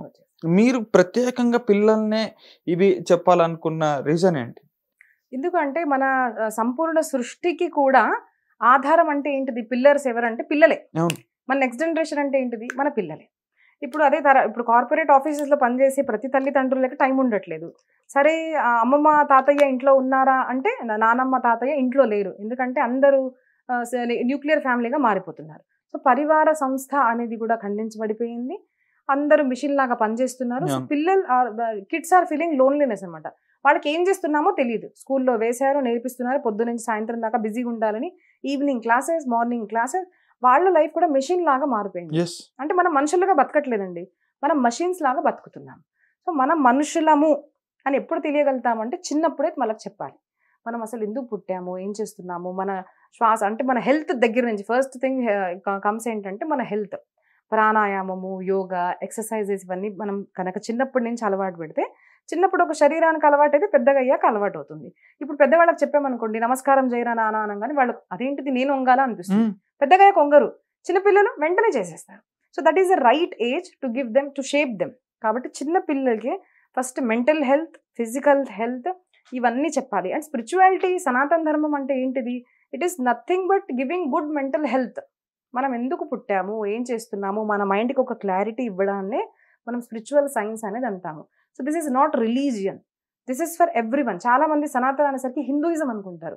This is nothing but managing your own life. చక్కగా మీరు మనిషిగా సంతోషంగా ఎలా బతకాలో అని చెప్పేది సనాతన ధర్మము. అది ఎప్పుడు చెప్పాలి అంటే చిన్నప్పుడే చెప్పాలి. కాబట్టి చిన్నపిల్లల నుంచి స్టార్ట్ చేశాం మేము. ఇప్పుడు మేడం కొంచెం ఆఫ్ ద టాపిక్కి వెళ్తే, మీ గురువు గారు ఇప్పుడు ప్రస్తుతం అయోధ్య రామాలయానికి ఆయన చీఫ్ ట్రస్టీగా ఉన్నారు. ఆయన అసలు ఐ మీన్ ఇంతకు ముందు ములాయం సింగ్ యాదవ్ ఉన్నప్పుడు కానీ ఉత్తరప్రదేశ్లో, ఆ తర్వాత వచ్చినప్పుడు కానీ లేకుంటే కరసేవ జరిగినప్పుడు కానీ ఆయన రోల్ ఏంటి అసలు? అసలు మన దగ్గర శాస్త్రాల్లో చూస్తే ఇప్పుడు ఈ రామ మందిరం గురించి కూడా చేసింది ఒకరు ఇద్దరు కాదండి, బ్యాక్గ్రౌండ్ లో ఉన్న వాళ్ళు ఎంతో మంది ఉన్నారు. దాంతో ఈయన కూడా ఒకడు. ఏంటంటే ఇప్పుడు అది ట్రస్టీగా మారడం వల్ల ఒక ఫేమస్ అయ్యారు. బట్ ముందు నుంచే ఎంతో మంది భక్తులు, సనాతన సెయింట్స్ ఏదైతే చేశారో దాంట్లో గురువుగారి పాత్ర కూడా ఖచ్చితంగా ఒకటి ఉంది. ఫస్ట్ థింగ్ ఏదంటే మన రామ మందిరం, రామ అంటే వేదం. ఆయన ఇప్పటికి 35 to 37 వేద పాఠశాలలు, అంటే మొత్తం భారతదేశంలో ఆయనవి వేద పాఠశాలలు ఉన్నాయి. తర్వాత బ్రాహ్మణులకి కాకుండా బ్రాహ్మణ ఏతర ఎడ్యుకేషన్, స్పిరిచువల్ సనాతన ఎడ్యుకేషన్ అనేది చెప్పి ఆయన స్కూల్స్ ఉన్నాయన్నమాట. సో ఆ తర్వాత 148 కంట్రీస్లో భగవద్గీత learngita.com అనేసి ఉంది, గీతా పరివార్, అది కూడా నేర్పిస్తున్నారు ఆయన. సో ఇవన్నీ చేయడం కూడా ఇండైరెక్ట్లీ ప్రమోటింగ్ రామ్. అసలు రామ్ అంటే ఎవరు అని ఆయన ముందు నుంచి చేస్తున్న పని. ఏ రాముడు దేవాలయం కట్టబోతున్నామో దానికి హ్యూజ్ ఆడియన్స్, ప్రతి ఒక్క భక్తులు ఎలాగ తీసుకొచ్చారో దానికి మా గురువు గారు కూడా తీసుకొచ్చారు. అండ్ బ్యాక్గ్రౌండ్ లో చేసిన చాలా పని ఖచ్చితంగానే ఉంది. ఇంకొకటి మేడం, మీ గురువు గారే చీఫ్ గా ఉండి అక్కడ ఎన్నో పనులు చూసారు కాబట్టి నాకు నిజంగా నా మనసులో ఉన్న ప్రశ్న మిమ్మల్ని అడుగుతున్నాను మేడం, మీరు ఎట్లా అనుకున్నా కూడా నాకు పర్వాలేదు. ఇప్పుడు కొంతమంది సినిమా యాక్టర్లను పిలిచారండి, ఆ రోజు బిజినెస్ మ్యాన్ ని పిలుచుకున్నారా, పొలిటీషియన్స్ ని పిలుచుకున్నారా, అది వేరే. కొంతమంది సినిమా వాళ్ళని పిలిచారు, ఓకే గుడ్, మీ ట్రస్ట్లు మీ ఇష్టం. కానీ ఎవరైతే రామ మందిరానికి అగైనెస్ట్ గా మాట్లాడిన కొంతమంది ఉన్నారో, ఎవరైతే ధర్మానికి అగైనెస్ట్ గా మాట్లాడిన కొంతమంది ఉన్నారో వాళ్ళని ఇంకా స్పెషల్ గా పిలిపించుకొచ్చారు. ఎందుకు అది? ఎందుకు అంటే నాకు అది అంటే ఎవరు అంతగా తెలియదు, కానీ ఒక మాట చెప్తానండి. రామరాజ్యం అవుతుంది. ఇప్పుడు మన రాముడి గుడి వచ్చింది అంటే రామరాజ్యం అయింది. ఎవరైతే విరోధంగా మాట్లాడారో అంటే నా మనసులో ఉన్న ఆన్సర్ ఏంటంటే, అట్లాంటి వాళ్ళకి కూడా చూపిచ్చడము. మీరేదైతే అన్నారో, అసలు రామ్ మందిర్ బనాయేంగే హ్మ్. అన్నారు. డేట్స్ ఇవ్వట్లేదు. హ్మ్. కానీ డేట్ కూడా వచ్చేసింది. చూడండి మీరెంత వ్యతిరేకించినా కూడా మా రాముడి గుడి మీ సమక్షంలోనే మేము కడుతున్నాము అన్న భావనతో కూడా ఖచ్చితంగా పిలవచ్చు కదండీ. So, there is nothing wrong in that. Right. ఇంకొకటి ఏంటనంటే కొంతమంది ఆదిశంకరాచార్యులు ఇది బైకాట్ చేశారు. హ్మ్. ప్రాణ ప్రతిష్ఠని. అసలు ఎందుకు జరిగిందది? అంటే శంకరాచార్యులంతటి నలుగురు శంకరాచార్యులంతటి వాళ్ళు బైకాట్ చేస్తున్నారు. లేదు ఇదంతా పొలిటికల్ వెండేటా తోటి జరుగుతుంది అని హ్మ్. అంటున్నారు. శంకరాచార్యులు గూడా ఆ మాట అనే స్థాయికి ఎందుకెళ్ళింది ఇష్యూ? అసలు 4 శంకరాచార్యులు ఉంటారు కదండీ. అవును. సో, నలుగురు కూడా మీరు చూస్తే ఒక్క శంకరాచార్యులైతే దాంట్లో న్యాసిగానే ఉన్నారు. హ్మ్. సో, అబ్సల్యూట్‌లీ వాళ్ళేమీ అనలేదు. తర్వాత ఆ పూజ ఎలా జరగాలి? దాంట్లో ఏమన్నా తప్పులున్నాయా? ఇంకా ఎలా చేయాలి? అన్నది చెప్పింది. కాంచి మహాపీఠం నుంచి స్వాముల వారు 21 తారీఖు అక్కడ వెళ్లి అంతా సమీక్షించడము, చూడడము మనందరం కూడా తెలుసు అవును. మనకందరికి. సో, ఆయన కూడా దాన్ని విరోధించలేదు. 4 శంకరాచార్యులు విరోధించలేదు. కానీ ఎవరైతే విరోధించారో నేను పేరు తీసుకొని మీకు తెలుసు. ఆయన శంకరాచార్యులు కాదు. ఆయన తన పేరు ముందు శంకరాచార్యులు రాసుకోవద్దని సుప్రీం కోర్ట్ ఆర్డర్ వచ్చింది. ఓహో! అప్పటికి అలా రాసుకుంటున్నారు. ఇంకా ఓకే. కొంతమంది సెల్ఫ్ డిక్లేర్డ్ గురువులు ఉంటారు ఆ! మనకి. అట్లాంటి వాళ్ళలో ఒకరున్నారు రైట్. ఖచ్చితంగా. అవును. సో, ఆయన చెప్తున్న దానికి రాంగ్ థింగ్ ఏంటంటే, మనిషికి ఇది ఇప్పుడు నేను చెప్పాననుకోండి మీకు, మీరు ఇంటర్వ్యూ మొత్తం చేస్తున్నప్పుడు కోతిని గుర్తు చేసుకోవద్దన్నాను. మీరు ఏం చేసినా చేయకున్నా కోతిని ఖచ్చితంగా గుర్తు చేసుకుంటారు. ఎందుకు అంటే, మన మనసు ఎలాంటిది అంటే ఏదైతే చెయ్యొద్దు అంటామో అది చేస్తుంటాం అన్నమాట. కాబట్టి సమాజంలో కూడా ఏంటిది, అన్ని మంచి పనులు జరుగుతున్నాయి. ఎక్కడి నుంచి చీరలు వెళ్తున్నాయి, ఎక్కడి నుంచి బట్టలు వెళ్తున్నాయి, ఎక్కడి నుంచి ఎలా అరేంజ్‌మెంట్ జరుగుతుంది అన్నదాన్ని కవరేజ్ చేయకుండా, ఎవరైతే దాని విరుద్ధంగా మాట్లాడుతున్నారో దాన్నే ఎక్కువగా ప్రమోట్ చేసి టీవీలో చూపిచ్చారు. బట్ ఆయన శంకరాచార్యులు కాదు. ఆయన చెప్పిందన్నీ కూడా విరోధాస్పదం అని అందరికీ తెలుసు. ఇప్పుడైతే అందరికి తెలిసింది కూడా. First thing is not a Shankaracharya చెప్పింది. హ్మ్. కాబట్టి మనం అది అర్థం చేసుకోవాలి. చెప్పాను కదండీ ఇప్పుడే. అంటే సనాతన ధర్మంలో సనాతనం కాని వాళ్ళు కూడా వేషం ధరించి వచ్చేవాళ్ళు ఉన్నారు. అది మనము అర్థం చేసుకోవాలని రామాయణంలో ప్రసంగాలు. రావణాసురుడు కూడా సాధు వేషంలో అదే వచ్చాడు. నేనదే అనబోతున్నా. హనుమంతుడిని కూడా డీవియేట్ చేయడానికి వచ్చింది అవును. ఒక ఋషి వేషంలోనే వచ్చారు. అవును. సో, సమాజంలో కూడా అట్లాంటి వాళ్ళు తిరుగుతుంటారు. We should be intelligent enough.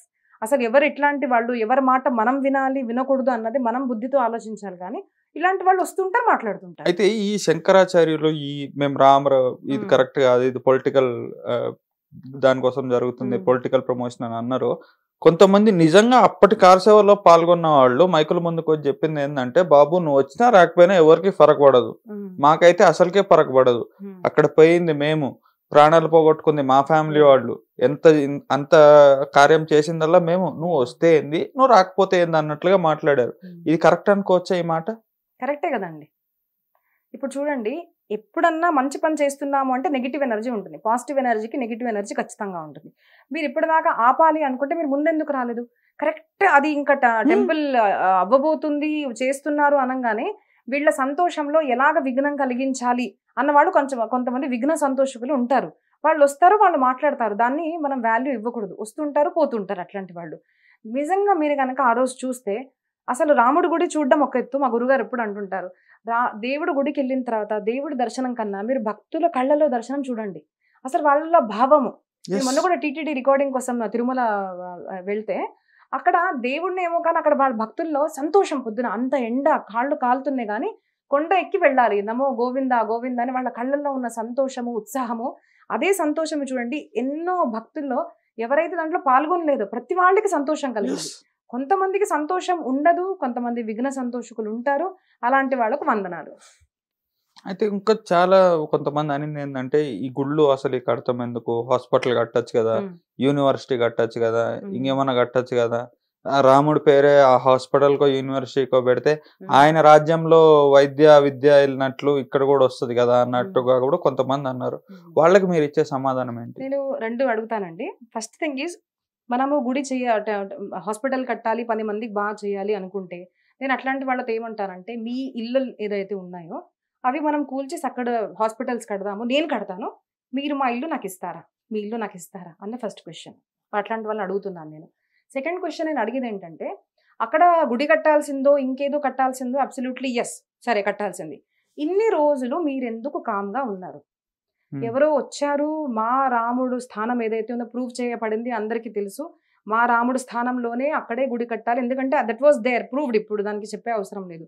వచ్చింది అక్కడ కడుతున్నాం. మరి ఇన్ని రోజులు మీరు ఎందుకు కామున్నారు? అక్కడ ఏమీ లేదు కదా, ఒక టెంట్ ఉంది కదా. ఇప్పుడు దాకా మీరు ఏంటి పడుకున్నారా? ఇప్పుడు దాకా మీరు ఎందుకు వచ్చి హాస్పిటల్లో వాటెవర్ ఎందుకు మీరు కట్టలేదు? ఒక్క మంత్రి కూడా అక్కడికి వెళ్ళాలి అంటే భయపడేవారు. అసలు ఆ టాపిక్ కూడా వచ్చేది కాదు. మేము సెక్యులర్, అది అది కూడా మీరు చేసింది అన్ని ఎలక్షన్స్ కోసమే చేశారు కదా. మరి ఎవరో వచ్చి మా రాజ్యంలో మా దేవుడి గుడి ఎక్కడైతే ఉందో అక్కడ స్థాపిస్తే ఇప్పుడు మీకు కడుపులో నొప్పి ఎందుకు అన్నది సెకండ్ క్వశ్చన్. అయితే ఇంకొక మాట ఏంటంటే అండి, ఇప్పుడు ఆయన యోగి ఆదిత్యనాథ్ గారు ఉన్నారు, ఉత్తరప్రదేశ్ సీఎం. ఇప్పుడు ఆయన అండర్లోనే ఆ కన్స్ట్రక్షన్ అంతా జరిగింది. ఆయన ఉన్నప్పుడే కోర్టు తీర్పు అనేది కూడా వచ్చింది. ఇప్పుడు జ్ఞానవాపి కంటే ముందు అక్కడ కాశీ కారిడార్ ఏర్పరిచారు. అది మోదీ గారి హయాంలోనే, యోగి గారి హయాంలోనే జరిగింది. ఇప్పుడు ఆ జ్ఞానవాపిది కూడా వచ్చింది. And the one and only PM who visited Mathura is Modi గారు. మథురా వెళ్తే నెక్స్ట్ ఎలక్షన్ ఓడిపోతారు అనేది కూడా ఒకటి ఉంది. నోయిడా పోతే నెక్స్ట్ ఎలక్షన్ ఓడిపోతారని యూపీలో ఒకటి ఉంది. ఇవన్నీ బ్రేక్ చేసింది కూడా వీళ్ళిద్దరే. ఈ పాత టెంపుల్స్ అన్ని రీక్లెయిమ్ చేయటం అసలు ఎందుకు అవసరమా? అసలు ఫస్ట్ థింగ్ ఇస్ మనకు టెంపుల్స్ అవసరం అండి. టెంపుల్స్ అనేది ఏంటిది అంటే, ఇప్పుడు పూర్వం ఓన్లీ సనాతనం ఉండేది. ఇప్పుడు ఏదో కొత్త పంథాలు వస్తున్నాయి, కొత్త కొత్త మార్గాలు వస్తున్నాయి. బేసికల్లీ ఫస్ట్ నుంచి ఉండేది సనాతనము. సనాతన ధర్మాన్ని స్థాపించడము, దాన్ని ప్రచారం చేయడానికి మన టెంపుల్స్ అనేది అవసరము. ఎందుకు అవసరం అంటే అవి శక్తి కేంద్రాలు. అవి ఏంటిది అంటే జస్ట్ ఒక డీటీ, ఒక బొమ్మను పెట్టి మనం పూజిస్తున్నాము, ఆ పాలు వేస్ట్ చేస్తున్నారని నాన్ సెన్స్ మాట్లాడతారు. కానీ ఎందుకు అక్కడ ఇప్పుడు మీరే చెప్పారు కదా, అప్పుడు ఆ దేవతలో ఆ చేంజ్ అనేది కనిపించింది. అక్కడ ఎనర్జీ అనేది అక్కడ వస్తుంది. ఇప్పటికీ మీరు కూడా చూడండి, any temple when you go, టెంపుల్లో ఉన్న వైబ్రేషన్స్ మీ ఇంట్లో ఎక్కడ ఉండవు. ఎందుకలాగా? అది ఏంటిదంటే ఎనర్జీ కేంద్రాలు. And we all need energy. సృష్టిలో ప్రతి మనిషి, ఎవరికి ఎనర్జీ అవసరం లేదు చెప్పండి? మీరు ఏ పంథంలో ఉండండి, ఏ జాతిలో ఉండండి, మీకు ఎనర్జీ అనేది కావాలి. First thing. సెకండ్ థింగ్, కొంచెం మనం గనక చూస్తే ఇది భక్తి అనేది కాదండి. ఏంటంటే దేవ స్వరూపం అంటే దైవ చరిత్ర. రామాలయము, కృష్ణాలయము, దేవి చరిత్ర, హనుమంతుడి చరిత్ర, ఏ చరిత్ర కూడా మీరు కనుక ఒక సద్గురు చేత మీరు గనక వింటే ఆ చరిత్ర ఇప్పటికీ కూడా ప్రతి మనిషికి మంచి జీవితం బతకడానికి మోటివేషన్ ఖచ్చితంగా ఇస్తుంది. కాబట్టి ఆ రాముడిని చూసినా, అమ్మవారిని చూసినా, హనుమంతుడిని చూసినా మనకు వాళ్ళ చరిత్ర గుర్తొస్తుంది. అండ్ ఇప్పుడు నేను ప్రవచనం చెప్పడానికి రాలేదు కాబట్టి నేను ఎక్కువగా చెప్పలేను దాని గురించి. వాళ్ళ చరిత్ర మీరు చూడండి, వాళ్ళు ఏం చేసినా కూడా ఎప్పుడు ఎల్లప్పుడు మనకు మోటివేషన్ గానే ఉంటుంది.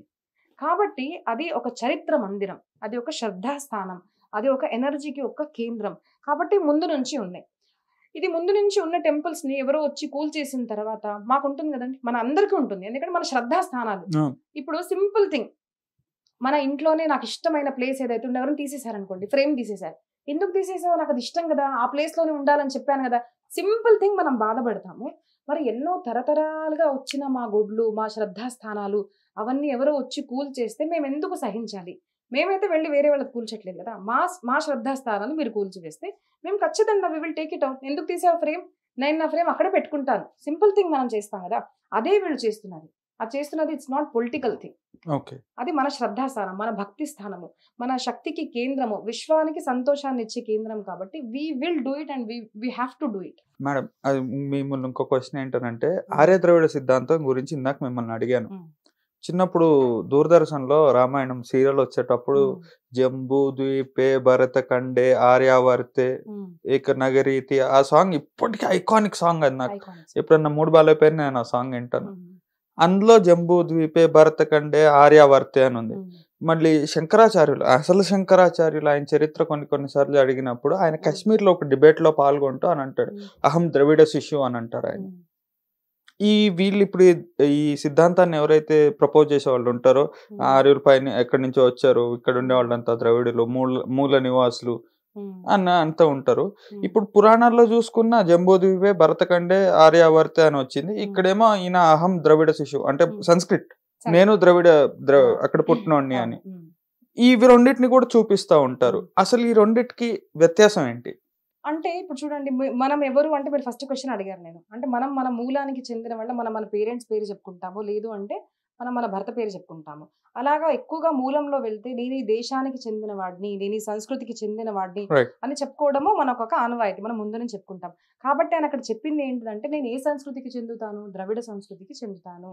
ఆర్యావరితే, జంబూద్వీపే ఇవన్నీ చెప్పుకోవడం ఏంటంటే, అది నా పరిచయము, ఆత్మ పరిచయము అని చెప్పుకోవడం. రైట్. మేడం ఇంకోటేందంటే ఇప్పుడు ఈ మనువు గురించి మీరు మాట్లాడారు. హ్మ్. దేశంలో చాలా ప్రాంతాల్లో చాలా రకాలుగా జరిగే డిస్కషన్ ఏందంటే, హ్మ్. ఈ మీరు హిందువులంతా మనువాదులు, మీరు హ్మ్.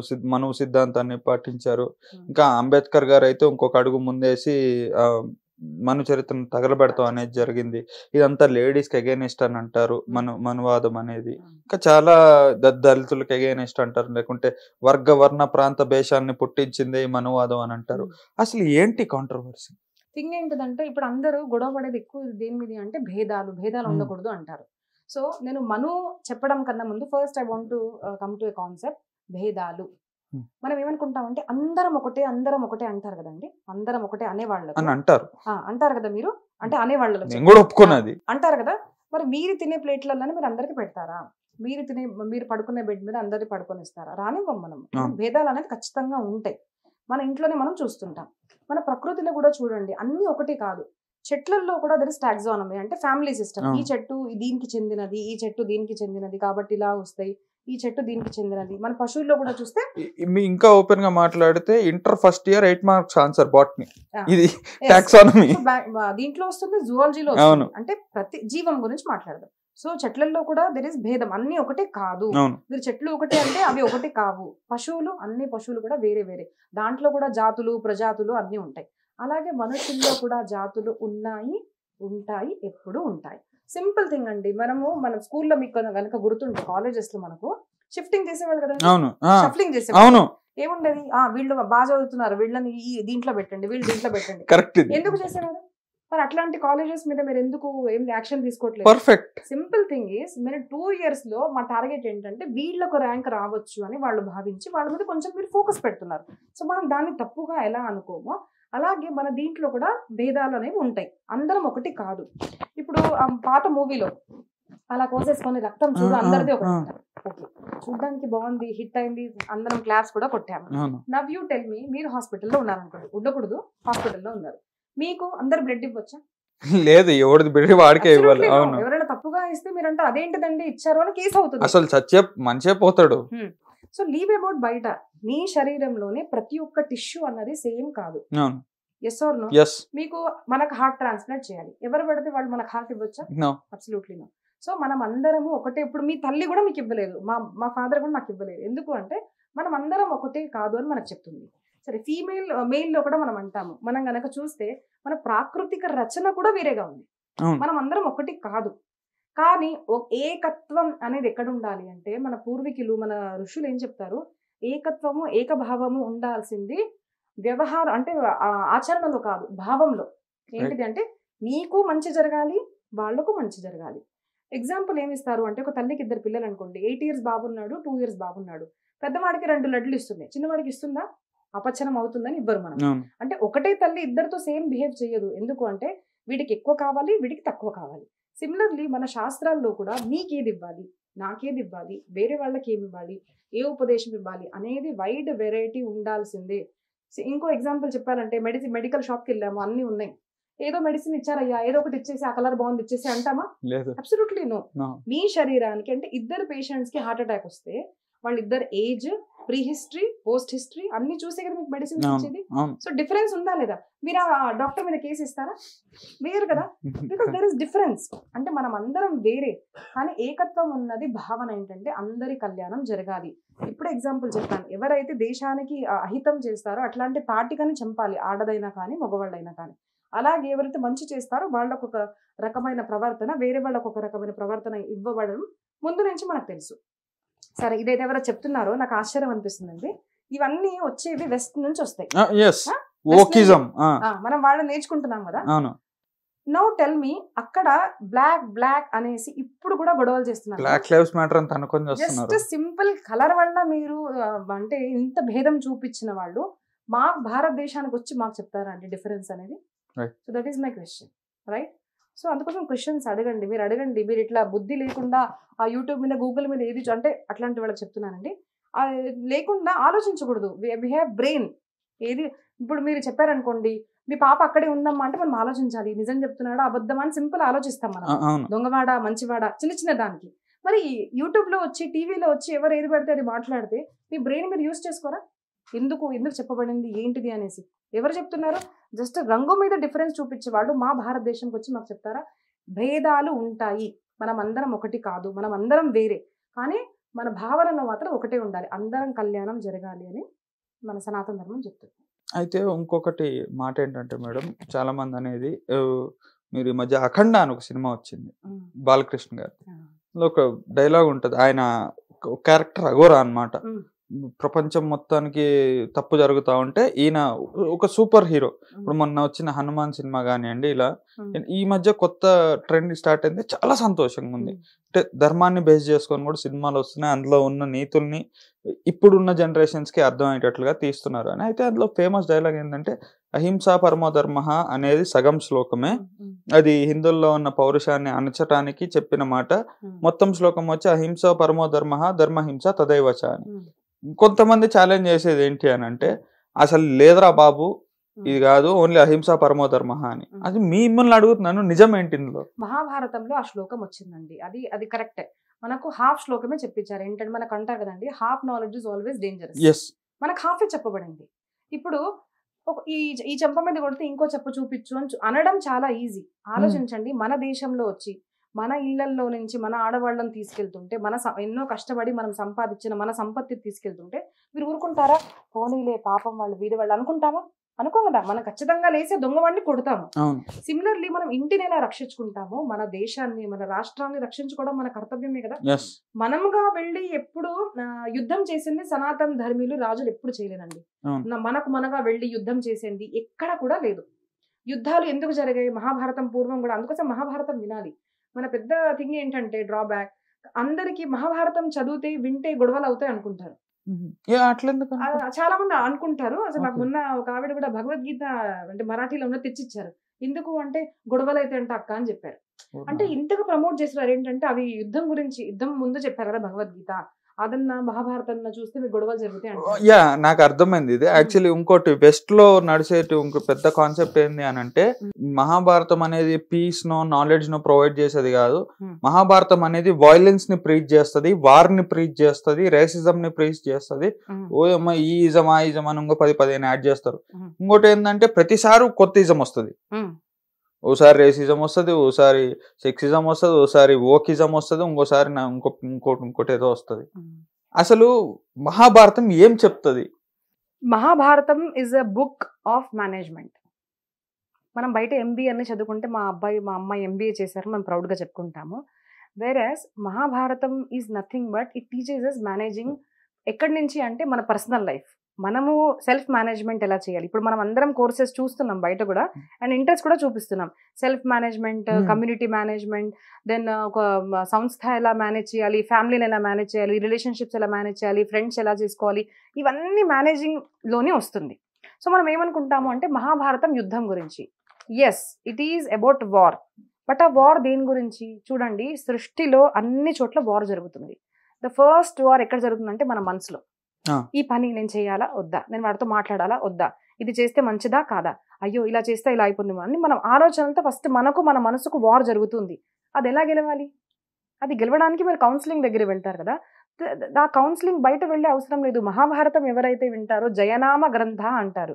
ఆ ఎవరైతే మహాభారతం చిన్నప్పటి నుంచి వింటారో వాళ్ళు వాళ్ళ లైఫ్ని సక్సెస్ఫుల్గా మేనేజింగ్ చేయగలుగుతారు అన్నది ఇట్ ఈస్ అ ఛాలెంజ్. అందుకోసం ఎవరికైతే మహాభారతంలో డౌట్ వస్తాయో అది నా తరఫు నుంచి ఆహ్వానము. ఫస్ట్ డూ కమ్, వినండి. ఒక ప్రవచనం కాదు, ఒక దాదాపు 5 to 6 years. ఎందుకంటే మహాభారతం చాలా పెద్దది. ఆ 1 lakh గ్రంథము అండ్ 1 week లో ఎక్కడో అరేంజ్ చేసి 3 days లో నేను చెప్పలేను. 6 years నాకు ఇవ్వండి. 6 years మొత్తం వినండి, రండి, క్వశ్చన్స్ అడగండి, and then you tell me. ఇప్పుడు మహాభారతం ఎక్కడ చూపిస్తున్నారండి? మహాభారతం చూపించలేదు, మనం వినట్లేదు. అండ్ మహాభారతం గురించి క్వశ్చన్స్ వేశారు. దట్ ఈస్ వెరీ సర్ప్రైజింగ్ కదా. సో మహాభారతం రండి, వినండి, క్వశ్చన్స్ వేయండి, డిబేట్ చేద్దాము, and then we will decide what is Mahabharatam. First thing. Second thing, Mahabharatam war గురించి చెప్తుంది. మన మానసిక యుద్ధం ఒకటి జరుగుతుంది.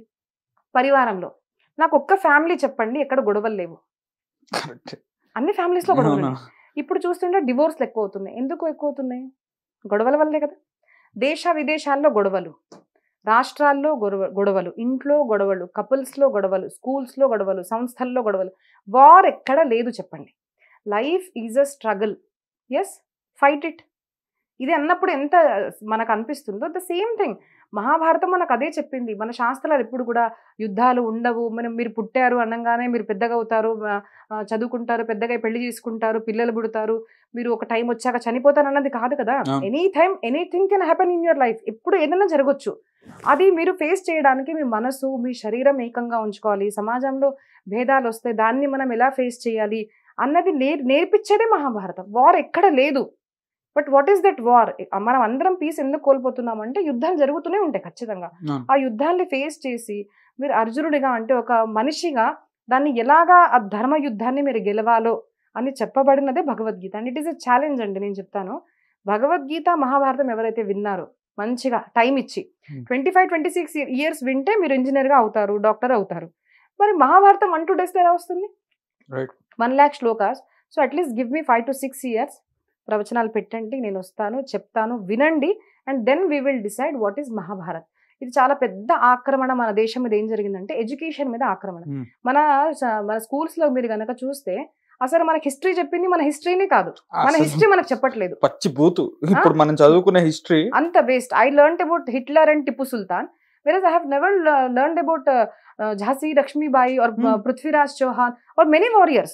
ఒకరే కాదు, చాలా మహారాణా ప్రతాప్, శివాజీ, మన కృష్ణదేవరాయలు ఎక్కడ విన్నాం మనం అసలు? అవును, మన టీచర్స్ చేసుకుంటున్నాం. ఆయన గురించి అసలు ఎక్కడన్నా ఉందా? ఆ రోజు మాత్రం కొంతమంది గుర్తు చేసుకుంటారు ఆయనని. ఇవన్నీ చెప్పాలి. The true history. ఎవరైతే హిస్టరీ వింటారో వాళ్ళు హిస్టరీ క్రియేట్ చేస్తారు అంటారు. సో కాబట్టి మన స్కూల్స్ లో నుంచి మార్పు అనేది రావాలి. అంటే నేను అందరికీ చెప్తానండి, వరల్డ్ లో మొత్తం స్కూల్స్ లో మీరు మహాభారతం, భగవద్గీత టీచ్ చేయండి. It is a challenge. All your students, మీ మొత్తం ఫ్యామిలీ కూడా సక్సెస్ఫుల్ అవ్వకుంటే మీరు నా దగ్గరికి రండి. అంత ఛాలెంజ్ మహాభారతం ఇస్తుంది. రైట్. మీరు ఇప్పుడు మాటల్లో మాట హిట్లర్ గురించి మాట్లాడారు. ఇప్పుడు ఈ ఎంటైర్ వర్క్ కల్చర్ అంతా ఏకతాటి పైన వచ్చి మాట్లాడే మాట ఏంటి అని అంటే, ఈ జర్మన్స్ నాజీ సింబల్ ఏదైతే ఉందో అది మన స్వస్తిక రెండు ఒకటే, ఇద్దరు వీళ్ళందరి మైండ్ సెట్ ఒకటే, సేమ్ టు సేమ్, పెద్ద డిఫరెన్సే లేదని అంటారు. దానికి మీరు సమాధానం ఇద్దరు. కాకపోతే నాకు ఇంకో డౌట్ ఏంటంటే, దానిలో క్వశ్చన్ తెలుగులో అంటారు, ప్రశ్నకి ఉప ప్రశ్న అనుకోండి దీన్ని. ఇప్పుడు హిట్లర్ అనే ఆయన జూస్ యహూదీల మీద ఆయన ఏం చేసినాడు హోలోకాస్ట్ లో, అవన్నీ అతను గలీజోడనే ఒప్పుకుంటానండి నేను కూడా. నేనేమి భయంకరమైన ఫ్యాన్ ఏం కాదు. బట్ వేరే హిట్లర్ ని ఇండియన్ పాయింట్ ఆఫ్ వ్యూ నుంచి చూస్తే మన సోల్జర్స్ ని మనకు తిరిగి ఇచ్చారు. సుభాష్ చంద్రబోస్ తో ఆయనకు మంచి ఫ్రెండ్షిప్ ఉంది. అలాంటిది మనం హిట్లర్ ని హేట్ చేస్తున్న రీజన్ ఏంటి అనేది రెండు నాకు అర్థం కాని ప్రశ్న. నాజీ సింబల్ కి స్వస్తిక్ కి సంబంధం ఏంది? వాళ్ళు ఎవరో తన్నుకు వస్తే మనం ఆయన నిడతాం ఏంది? ఇది నాకు అసలు ఎప్పటికే అర్థం కాదు. ఇది మన న్యూస్ ఛానల్స్ లో, యూట్యూబ్ లో, గూగుల్లో ఒకటి ఏంటంటే, everybody wants to speak about Sanatan. వేరే వాళ్ళ గురించి మాట్లాడతారా? మాట్లాడరు. అవును. సెకండ్ థింగ్, మాట్లాడే వాళ్ళు సనాతన ధర్మం గురించి, మన చిహ్నాల గురించి, మన చరిత్ర గురించి ఎంతగా మీకు తెలుసు? తెలీదు. తెలియని వాళ్ళు మాట్లాడుతున్నప్పుడు వాళ్ళ మాటల్ని మనం సంబంధించేది ఎలాగా? సో ఖచ్చితంగా మీ క్వశ్చన్ అనేది మనం కొట్టేయాల్సిందే. ఎందుకంటే దెర్ ఇస్ నో రీజన్.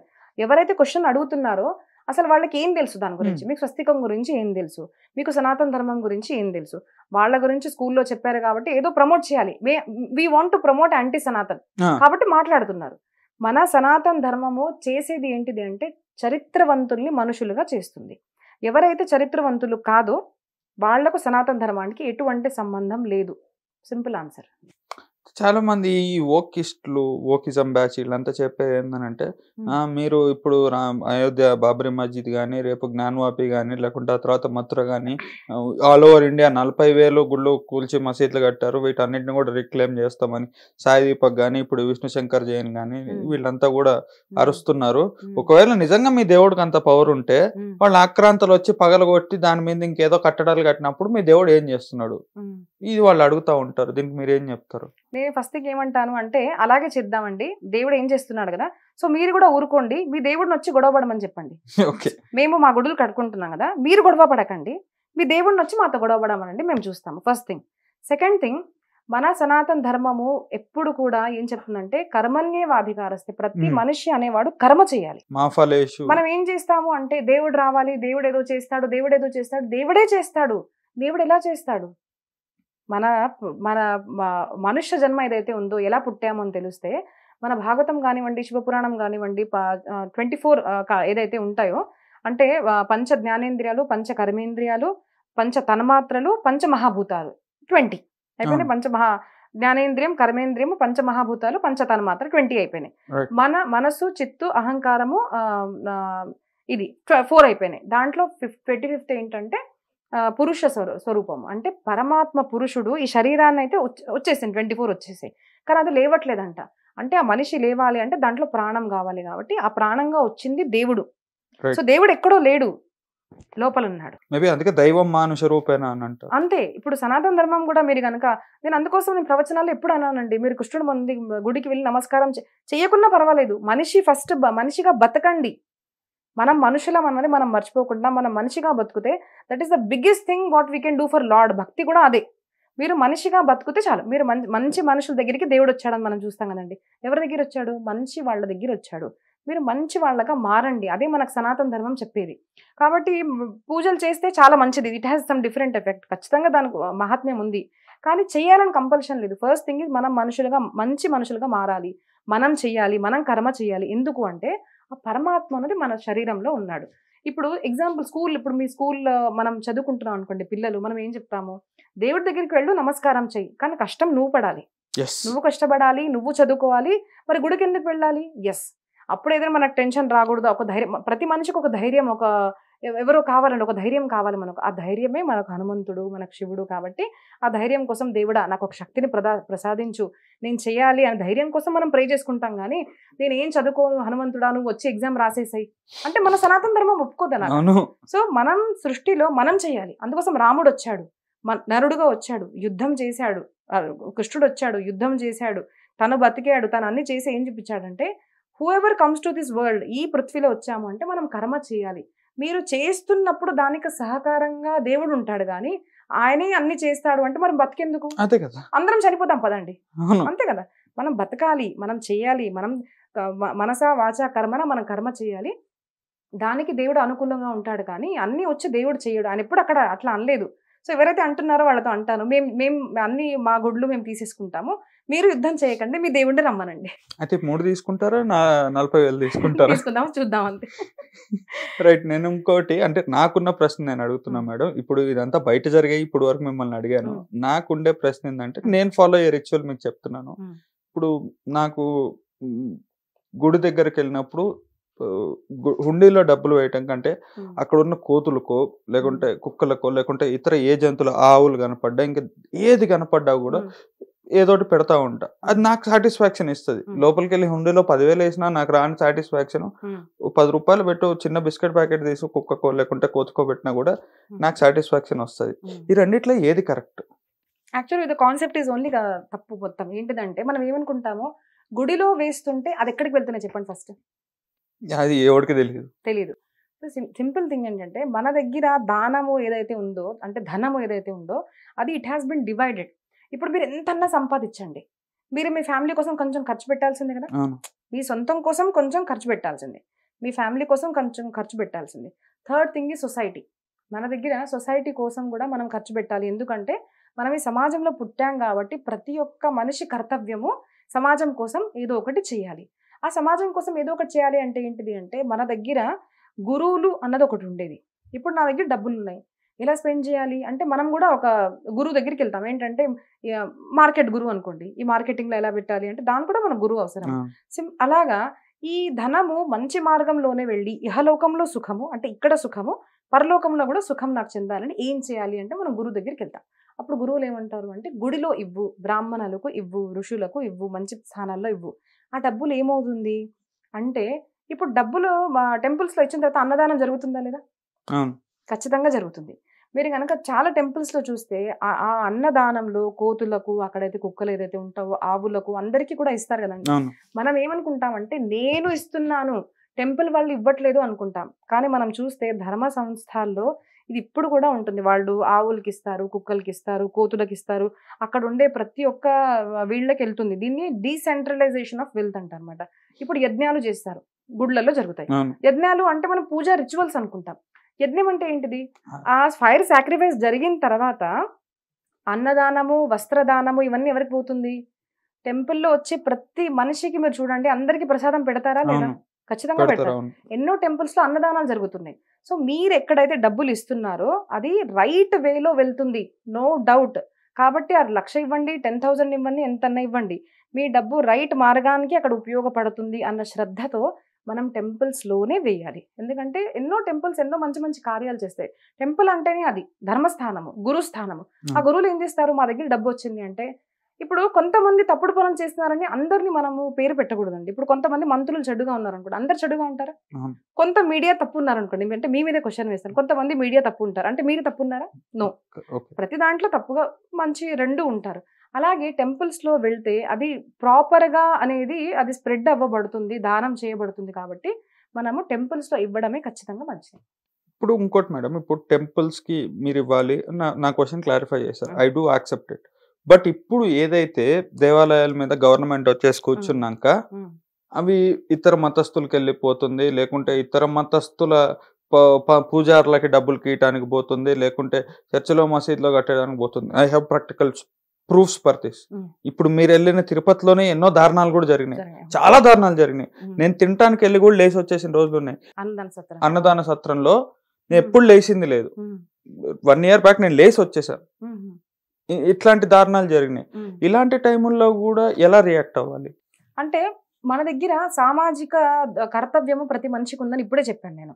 మీరు పుట్టారు, మీరు పెరిగారు, మీరు డబ్బులు సంపాదిస్తున్నారు, అదా మన లైఫ్ కాదు. మనం అందరం సమాజంలో ఏం జరుగుతుంది, నేను సమాజం కోసం ఏం చేయాలి అనే క్వశ్చన్ ఏదైతే ఉంటుందో దాంట్లో ఈ క్వశ్చన్ ఉంటుంది. నా చుట్టుపక్కల అన్ని టెంపుల్స్ వదిలేసేయండి, మీరు అన్ని టెంపుల్స్కి వెళ్ళి ధర్నాలు చేసేసి గొడవలు చేసే అవసరం లేదు. సింపుల్, నా కాలనీలో నా చుట్టుపక్కల ఉన్న టెంపుల్స్ లో అవి ఎలాగా నడుస్తున్నాయి అని మనం చూడాలి. ఫస్ట్ థింగ్ ఈజ్, ఎప్పుడు కూడా మన దగ్గర భాగవతంలో కూడా వస్తుంది, టెంపుల్స్ ఎప్పుడు కూడా రాజుకి ఆధీనంలో ఉండకూడదు, ఒక గవర్నమెంట్ కి ఆధీనం ఉండకూడదు అనేది ఉంటుంది. ఖచ్చితంగా we have to fight for it and we should fight for it. ఖచ్చితంగా ఉండకూడదు. సెకండ్ థింగ్, ఒక్క స్వామీజీ దానికి ఉండకూడదు. సెకండ్ థింగ్, ఒకరే ఉన్నారు అంటే నేను చెప్తాను అంతే. ఆయన ఎట్లాంటి వాడో ఏంటో మనకు తెలియదు. ఎప్పుడు కూడా మనకు పూర్వం నుంచి కూడా సభ అనేది ఉండేది, కొంతమంది మంత్రులు. అంటే రాముణ్ణి రాజుగా చెయ్యాలా అంటే వశిష్ఠ మహర్షి మొదట గురువు దగ్గరికి వెళ్ళారు. గురువుగా యాక్సెప్టెన్స్ తర్వాత హీ డింట్ సెల్ఫ్ డిసైడ్, ఆయన మళ్ళీ మంత్రుల దగ్గరికి వచ్చారు. మంత్రులు అందరూ ఏకాకారంతో ఎస్ అన్న తర్వాత రాజు could decide that yes this is going to happen. అంతేగాని నేను రాజుని, నేను చెప్పాను కాబట్టి నేను వినాలి అన్నది మన సనాతన ధర్మంలో ఎక్కడా లేదు. కాబట్టి ఒక కమిటీ అనేది ఉండాలి. కమిటీ ఉన్నప్పుడు మీరు తప్పు చేస్తున్నారు అనుకోండి, నేను స్టాప్ చేయాలి, నేను తప్పు చేస్తే మీరు స్టాప్ చేయాలి. ఇలాగ కమిటీ అనేది ఖచ్చితంగా ఉండాలి. ఈ అన్ని కమిటీస్ కి ఒక పెద్ద కమిటీ అనేది ప్రతి ఒక్క రాష్ట్రానికి ఉండాలి అని మన సనాతన ధర్మం చెప్తుంది. అది మళ్ళీ రావాలి అంటే మనం అందరం ఫైట్ చేయాలి. ఏ టెంపుల్ కూడా గవర్నమెంట్ కి ఆధీనంగా ఉండకూడదు. అది గురువు ఆధీనంగా ఉండాలి, గురువుల ఆధీనంగా ఉండాలి. ఒక్కో గురువు కాకుండా గురువుకి పైన గురువు. మన దగ్గర పరంపర ఉంది, అలా ఉండడమే మన పద్ధతి. అలా లేదు అంటే అక్కడ డబ్బులు ఇవ్వకూడదు, అక్కడ ఎటువంటి సేవలు కూడా చేయకూడదు. మేడం, ఇంకోటి ఏంటంటే ఫెమినిజం, మీరు ఈ టర్మ్ వినే ఉంటారు. నాకు అర్థం కాని ఏమన్నా ఉందంటే అదే ఏమని అంటారు, ఈ మీ మనువాదం ప్రకారం పర్టికులర్ గా ఈ ఫెమినిస్టులు మాట్లాడే మాట ఏంటి అని అంటే, మీ మనువాదం ప్రకారం ఆడవాళ్ళు ఇంతే ఉండాలా, ఇట్లుండాలా, అట్లుండాలా, 100 రూల్స్ ఉన్నాయి, లైక్ పీరియడ్స్ వస్తాయి, ఎన్నెన్నో రూల్స్ ఉంటాయి, పీరియడ్స్ వచ్చినంత మాత్రాన అమ్మాయి టెంపుల్కి వెళ్ళకూడదా. ఫర్ ఎగ్జాంపుల్ తీసుకుంటే ఇప్పుడు శబరిమల ఇష్యూ కానీ లేకుంటే ఇట్లాంటివి చాలా వచ్చినాయి. ఆ డ్రెస్ మాకు నచ్చింది వేసుకుంటాం, మీ బుక్కుల్లో మీ అనువాదంలో రాసినట్టు ఎందుకు మేము వేసుకోవాలని అంటారు. ఇది ఒక వర్జన్. దీనికి రెండో వర్జన్ ఏంటి అని అంటే, మన టెంపుల్స్ మీద కానివ్వండి లేకుంటే చాలా గుళ్ళల్లో అమ్మవారి విగ్రహాలు ఇంకా ఏ చూసుకున్నా కూడా చాలా మోడర్న్ గా కనిపిస్తుంది. అప్పుడు కూడా అంతే ఉన్నారని అర్థం, ఐ మీన్ ఆర్కిటెక్చర్ ప్రకారం. అప్పుడు ఎస్, ఇప్పుడు నో, ఎందుకైంది? అట్లాగా కాదండి, ఆర్కిటెక్చర్ కి దీనికి అట్లాగా సంబంధం తీసుకోవడానికి రాదు. మన శాస్త్రాలు ఏదైతే చెప్పిందో దాన్ని సైన్స్ అంటాము, సైన్స్ ఆఫ్ లివింగ్ మన శాస్త్రాలు చెప్పాయి. ఇప్పుడు ఫస్ట్ థింగ్ ఏమంటాను అంటే, మీరు ఇష్టం వచ్చినట్టు వేసుకుంటారు అంటే వేసుకోండి, మన దగ్గర ఇలాగే ఉండాలని ఎప్పుడు మనం చెప్పము. At your own risk. Right. Terms and conditions ఉంటుంది కదా. ఇప్పుడు నాకు ఇలా వేసుకోవాలని ఎవ్వరు చెప్పలేదు, నేను ఇలా వేసుకుంటాను because I feel safe. Yes. మీకు మొత్తం ఓపెన్ చేసి వెళ్ళాలి and you feel respectful to your self, మనగా రెస్పెక్ట్ఫుల్ అనిపిస్తుంది అంటే please do it, no problem. But మనగా రెస్పెక్ట్ఫుల్ ఉంది. బికాజ్ నేను ఒక ఆడపిల్లగా ఎలా తీసుకుంటానంటే, నాకు అందరికన్నా సృష్టిలో విలువైనది ఏదన్నా ఉందంటే నా శరీరం. మనం ఏదైతే విలువగా ఉంటుందో అది నాకు తెలిసి మనము కబ్బోర్డ్లో లాక్ పెడతాము. So similarly I want to protect my body కాబట్టి I cover it. It is not for every one. మనము ఈ శరీరం ఒక్కరికి ఇవ్వగలుగుతాం, ఏంటంటే నా భర్తకు. అది నా భావం. డైమండ్ ఉంది, అందరు చూపిస్తానంటే నా దగ్గర డైమండ్ ఉందని చూపించాం, మనం లాక్ లో పెట్టాలి, అది నా భావన. మీరు దాన్ని అంత వాల్యూ ఇస్తున్నారు అంటే యూ షుడ్ కవర్ ఇట్. ఇది మర్యాద అని అంటామండి. దీన్ని ఏంటంటే సెల్ఫ్ యాక్సెప్టెడ్ బౌండరీస్. సమాజం చెప్పింది, ఋషులు చెప్పారు అన్నది కాదు. వన్ సింపుల్ థింగ్ ఏంటంటే, సమాజంలో పురుషులు స్త్రీలు ఉంటారు. పురుషులు మెన్ విల్ బి మెన్ అంటారు కదండి, అందరు అలా కాదు కానీ ఉంటారు. ఇక్కడ రాసి ఉంటుందండి మీరు మంచివారా చెడ్డవారా తెలీదు. నాకేంటంటే నేను ఆడదాన్ని, నన్ను ప్రొటెక్ట్ చేసుకోవాలి అంటే నా కోసం ప్రతి పురుషుడు ఖచ్చితంగా పరపురుషుడు నాకు హానికారకుడే అని భావించే నేను దీన్ని ప్రొటెక్ట్ చేయగలుగుతాను, అంతే కదండి. సో అదే భావంతో మన శరీరాన్ని మనం ప్రొటెక్ట్ చేసుకోవాలి అంటే సెల్ఫ్ యాక్సెప్టెడ్ బౌండరీస్, కానీ ఎప్పుడు కూడా ఇది చెయ్యాలి అని చెప్పలేదు. సెకండ్ థింగ్, మన శాస్త్రాలు ఇలాగా చెప్పాయి అంటే శాస్త్రాలు ఎందుకు అలా చెప్పిందండి? ఎందుకు అంటే మీ సెల్ఫ్ ప్రొటెక్షన్ కోసం చెప్పింది. మీకు అలా ఇష్టం ఉంది అంటే ఎప్పుడు కూడా శాస్త్రాలు, మన దగ్గర పాపము పుణ్యం ఉంటుంది, అది ఎక్కడుంది చెప్పండి? అది ఎక్కడ అంటే మనకు చెప్తారు. ఇందులో నాకు ఇంకో డౌట్ ఏంటంటే మేడం, ఇప్పుడు నేను బయట జరుగుతున్న డిస్కషన్ మిమ్మల్ని అడిగింది, నాకు ఇంకో డౌట్ ఏంటంటే, you want to have a modern outfit, మీరేమో మోడర్న్ అవుట్ఫిట్ వేసుకుంటారు which is from western side, but మీకు మర్యాద మాత్రం భారతదేశానికి సంబంధించిన మర్యాద కావాలి. అది ఏంటిది? అదే కదా, అంటే అది మనం అర్థం చేసుకోవాలి. ఇప్పుడు మీరు చూడండి, అంటే అది ప్రతి మనిషి సెల్ఫ్ ఆలోచన నాకు అనిపిస్తుంది. ఇప్పుడు మనం అక్కడికి వెళ్ళామనుకోండి, వాళ్ళు ఇక్కడికి వస్తారు, కొంతమంది చీరలు కట్టుకొని చక్కగా ఉంటారు, చాలా లక్షణంగా చాలా మంది, ఎందుకంటే దే ఫీల్ రెస్పెక్ట్ఫుల్. నేను ఫస్ట్ థింగ్ ఒకటే చెప్తానండి అట్లాంటి ఆడవాళ్లకు, మీకు ఇష్టం వచ్చినట్టు వస్త్రాలు వేసుకొని ఇతరులు రెస్పెక్ట్ వదిలేసేయండి. మీరుగా సెల్ఫ్ రెస్పెక్ట్ మీరు ఎట్లా ఉంచుకోగలుగుతున్నారంటే please do it, please do it. మీకు నాకు తెలిసి అట్లా ఉండదు, ఎప్పుడు ఉండదండి. ప్రతి స్త్రీకి మర్యాద అంటే తన శరీరమే, అది మనం కవర్ చేసుకోవడమే మర్యాద అని మనం అనుకుంటాం. ఇప్పుడు నో వన్ స్టాప్స్ అస్. ఇప్పుడు నేను మా నాన్నని కాలుతో తన్నా ఎవరేమన్నారు, బూతులు మాట్లాడినా ఎవరేమన్నా, నాకు మాటలు వచ్చి నేను కాలుతో తన్నొచ్చు, ఎందుకు చేయము? మా నాన్న, మా గురువు గారు, నాకన్నా పెద్దవాళ్ళు, అరే మనం దీన్ని కూడా తన్నాము అన్నది మనకి ఎలా self respect, self accepted rules ఎలా ఉంటాయో, సిమిలర్లీ మన బాడీ గురించి కూడా అలా ఉంటుంది. నా శరీరం నా ఇష్టం అంటే అట్లా ఎలా ఉంటుంది? సమాజంలో 10 మంది చోట తిరుగుతావు, నువ్వు చిన్న పిల్లలు ఉంటారు, యూత్ ఉంటారు, అందరు నిన్ను చూస్తున్నారు, వాళ్ళల్లో నువ్వు ఏ సందేశాన్ని నువ్వు ప్రమోట్ చేస్తున్నావు? Simple thing. ఇప్పుడు అట్లాంటి వాళ్ళు చేస్తున్నప్పుడు బాగానే ఉంటుందండి, వాళ్ళ పిల్లలు చేస్తుంటే వాళ్ళకి నచ్చదు, రేపు ఖచ్చితంగా వాళ్ళకి నచ్చదు. బికాజ్ ఏమవుతుంది అంటే మీరే ఆలోచించండి, దాని గురించి ఎక్కువ డిస్క్రిప్షన్ అవసరం లేదు, మనమే ఆలోచించాలి. మన పిల్లలు చేస్తే మనకు నచ్చినప్పుడు, ఇతరులు ఆడవాళ్ళు చేసినప్పుడు మనకు నచ్చినప్పుడు, నువ్వు చేస్తే అందరు నేను అదే దృష్టికోణంతో చూస్తారు కదా. సో మనం సెల్ఫ్గా ఆలోచించాలి. అండ్ ఫెమినిజం అంటే ఇప్పుడు అట్లా వచ్చిందండి, ఎందుకు అంటే శాస్త్రాలు అట్లా లేదు. మన శాస్త్రాలు కనుక చూస్తే ఆడ మగ ఒకటేసారి బ్రహ్మదేవుడి నుంచి వచ్చినట్టు, శివపురాణము, దేవి భాగవతం అన్నీ అదే చెప్తున్నాయి. ఎందుకు ఒక్కటేసారి వచ్చారు? మొదట పురుషుడు, తర్వాత ఆడవాళ్ళు అని కాదు, ఇద్దరు ఒకటేసారి వచ్చారు. ఎందుకు అంటే సమాజంలో ఇద్దరి స్థానం ఒకటే ఉంది. ఆడకు మొగ కావాలి, మొగకి ఆడ కావాలి, కాబట్టి ఇద్దరి స్థానం ఉంది. ఇప్పుడు అదేదో ఇంకా చేయాలని అలా చేస్తున్నారేమో నాకు అనిపిస్తుంది, కానీ మన శాస్త్రంలో ఎక్కడ కూడా తక్కువ. నేను శాస్త్ర ప్రవక్తని కదండి, అవును, నేను ఆడదాన్ని కదండి, నాకు ఎక్కడ అలా కనిపించలేదే. నేను మీ నోటి ద్వారా వస్తే కొంతమందికైనా కనివిప్పగలుగుతుందని నేను మిమ్మల్ని అడిగాను, ఎక్కడ నాకైతే కనిపించలేదు. నేను చెప్పాను కదా, there will be differences, but it is for our own good. ఇప్పుడు నా ఆడదాన్ని కాబట్టి వేదాలు చదువుకోవద్దని నాకు చెప్తే నన్ను మా నాన్న కించపరిచి చూస్తున్నారని నాకు ఎప్పుడు అనిపించలేదు. Because my body is different, my body will not accept all the Vedic mantras. అది నా శరీరంలో ఋతు అనేది వస్తుంది, మార్పులు వస్తాయి, ఎమోషనల్ ఇంబ్యాలెన్స్ అనేది ఆడవాళ్ళలో ఎక్కువగా ఉంటుంది, కాబట్టి నాకు కొన్ని నో అని చెప్పారు అని నేను అర్థం చేసుకుంటాను. Being a science student and being a science ప్రవక్త also, spirituality is all about science. So నేను అది అర్థం చేసుకుంటాను, నాకేం అనిపించదు. మీరు అర్థం చేసుకోవట్లేదు కాబట్టి, అండ్ అర్థం చేసుకోవాలని లేదు కాబట్టి మీరు అలాగే చూస్తున్నారు, నాకు తెలిసి అదే అనిపిస్తుంది. ఈ శబరిమల ఇష్యూని ఎలా చూస్తారు? శబరిమల మీరు చూడండి, కీర్తి హిస్టరీ అనే ఒక ఛానల్ ఉంది, దాంట్లో చూడండి, ఆవిడ చక్కగా తమిళనాడు అమ్మాయి, ప్లీజ్ వాచ్ దట్ ఛానల్, ఎందుకంటే I really want to promote her. ఆవిడ చెప్పారు, అండ్ మనం కూడా చూస్తున్నాము, ఆడవాళ్ళు వెళ్ళరు అనేది ఎక్కట్లేదు. చిన్నపిల్లలు వెళ్తారు కదండి, అవును, పెద్దవాళ్ళు వెళ్తున్నారు, ముసలి వాళ్ళు వెళ్తారు, అవును వెళ్తున్నారు. అందరూ వెళ్ళకూడదు అంటే ఎవరికైతే పీరియడ్ స్టార్ట్ అయ్యాయో పీరియడ్ స్టార్ట్ అయ్యి ఎండ్ అయ్యే వరకు వెళ్ళకూడదు అని ఆ temple rule. We are just following the rule of the temple, అంతేగాని వెళ్ళకూడదు అనేది కాదు. నేను కూడా నాకు ఎప్పుడైతే స్టాప్ అవుతుందో I'm going to go to temple, నేను నా ఫోటో కూడా నేను ఖచ్చితంగా ఇన్స్టాగ్రామ్లో షేర్ చేస్తాను. Do watch it. మీకు స్టాప్ అయితే మీరు కూడా వెళ్ళొచ్చు అని నేను చెప్తున్నాను. వెళ్ళకూడదు అనేది కాదు. అక్కడ ఏంటంటే కొన్ని బంధనాలు, ఇట్లా ఉన్నవాళ్ళు, ఈ అవస్థలో ఉన్నవాళ్ళు, ఇలాగ శారీరక అవస్థ ఉన్న వాళ్ళు రాకూడదని ఒక రూల్, అంతేగాని ఆడవాళ్ళు వెళ్ళకూడదు ఎక్కడ లేదండి. ఆయన కూడా తల్లి ఉంది కదా, ఖచ్చితంగా నో అనేది లేదు. ఏంటంటే నేను చెప్తున్నాను కదండి, ఇప్పుడు మాస్క్స్ లో వెళ్ళరు ఆడవాళ్ళు. ఒక్క ఆడదైనా అక్కడికి వెళ్ళి డ్రామా చేస్తారా? Why not? వేసేస్తారు. ఎందుకు వేసేస్తారు? మనం చెయ్యము. మన దగ్గర దయా ధర్మము ఇవన్నీ ఉన్నాయి కాబట్టి మీరు ఇష్టం వచ్చినట్టు వస్తారు, చెప్తారు, చదువుకోకుండా క్వశ్చన్స్ అడుగుతారు, చదువుకోకుండా యూట్యూబ్ లో వీడియో ఇస్తారు. ఇలాగా విచ్చలవిడిగా మనం ప్రవర్తించాలి అంటే no one can stop it.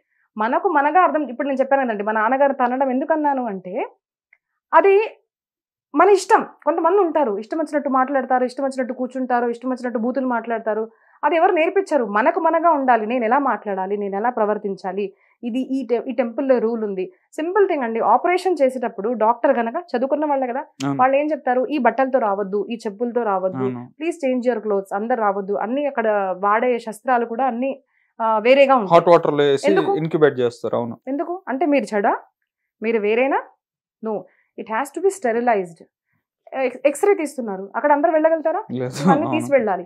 అంటే నా మంగళసూత్రానికి వాల్యూ లేదని నన్ను తీసేయమంటున్నారా? కాదు. ఆ మెషిన్ కి మీరు అంటే దాన్ని చేయించాలి అంటే you have to respect the rules over that. It is as simple as that.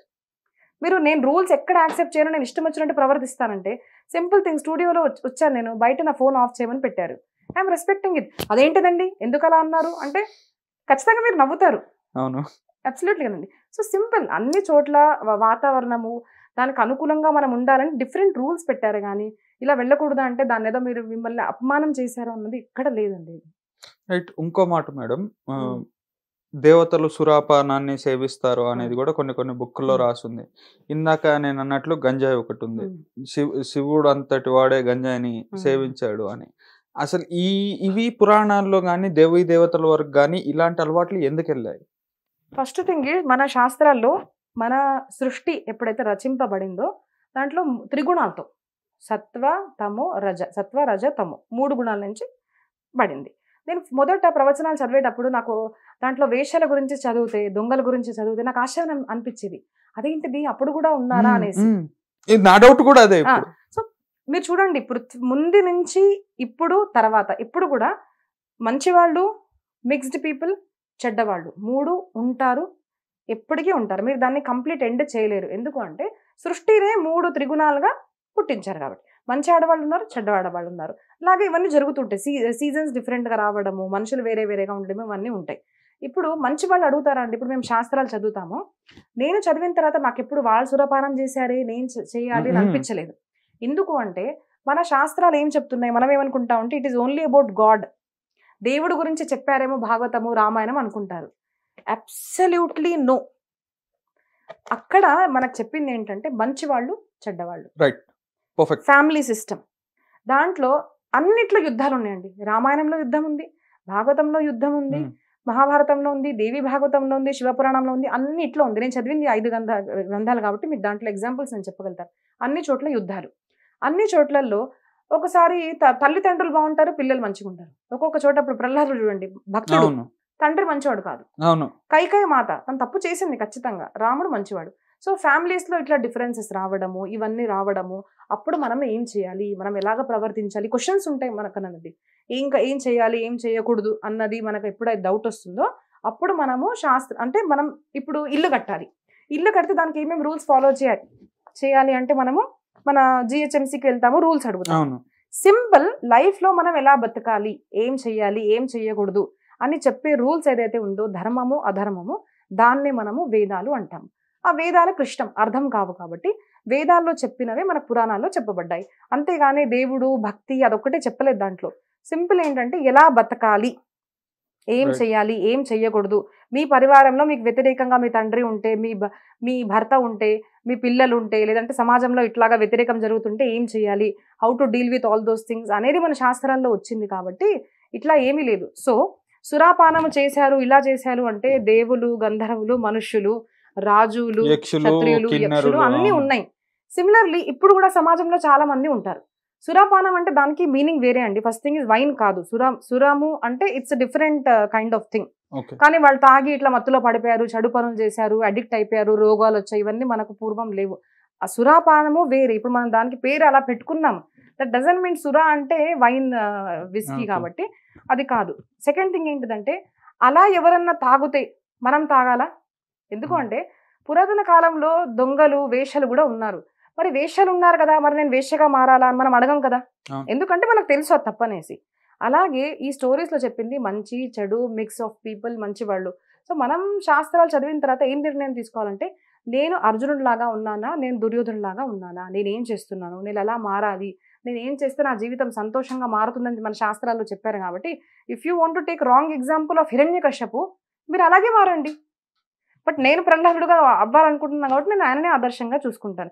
కాబట్టి శాస్త్రాలు అన్ని చరిత్రలు వస్తాయి. మనం ఎవరిని ఫాలో చేయాలి అది మీరు డిసైడ్ చేయాలి. రావణుడు తమ్ముడే విభీషణుడు అన్నట్టు. విభీషణుడు. సో మనం డిసైడ్ చేయాలి. అది శాస్త్రాల్లో అన్ని మనకు చెప్పారు, స్టోరీస్ ఉన్నాయి అన్ని. So we have to decide మన వివేకంతో నేను ఎలాగా మారాలి. ఒక తండ్రికి పుట్టిన ముగ్గురు, అవును. రావణాసురుడు, విభీషణుడు, కుంభకర్ణుడు. అవును. ఒకరు తమోగుని, ఒకరు రజోగుని, ఒకటి సత్వగుని. సో ఎలాగా మారాలి? విభీషణుడు లాగా నువ్వు మారితే ధర్మబద్ధంగా ఉంటే, ఆయన వ్యతిరేకించాడు అన్నయ్యని కూడా. ఎందుకంటే అవును. ధర్మబద్ధంగా ఆయనని రామాశ్రయంకి వెళ్ళాడు, మంచి జరిగింది. ఎవరైతే చెడు పని చేశాడో, మామ చెప్పాడు, ఆ భార్య మందోదరి చెప్పింది, మారీచుడు చెప్పాడు, అందరు చెప్పినా కూడా తను మారలేదు. కొంతమంది అలాగా ఉంటారు, మారారు అంటే మంచి జరుగుతుంది, మీ ఇష్టం. ఈవెన్ కొడుకు కూడా చెప్పాడు. కొడుకు కూడా చెప్పారు, మీరు ఇట్లా మారరు అంటే మీరు రావణాసురుడిని ఎగ్జాంపుల్ గా తీసుకోవాలా, అది మీ ఇష్టం. But our history, our scriptures, our this has stories of everyone. ఇప్పుడు దుర్యోధన స్టోరీ ఉంది, పాండవుల స్టోరీ ఉంది. మీరెవరుగా మారాలి అనుకోవడము మీరు నేర్చుకోవాలి. కానీ శాస్త్రాలు అంటే ఓన్లీ దేవుడు కాదు. శాస్త్రాలు అంటే మంచి చెడు మిక్స్చర్ ఆఫ్ పీపుల్. మీరేంటిది, మీరు ఎలా మారాలి, మీరేం మారితే ఎలా జరుగుతుంది అని చెప్పడంటే లా బుక్స్ అంటే మన స్క్రిప్చర్స్ అని మనం మొదట తెలుసుకోవాల్సింది.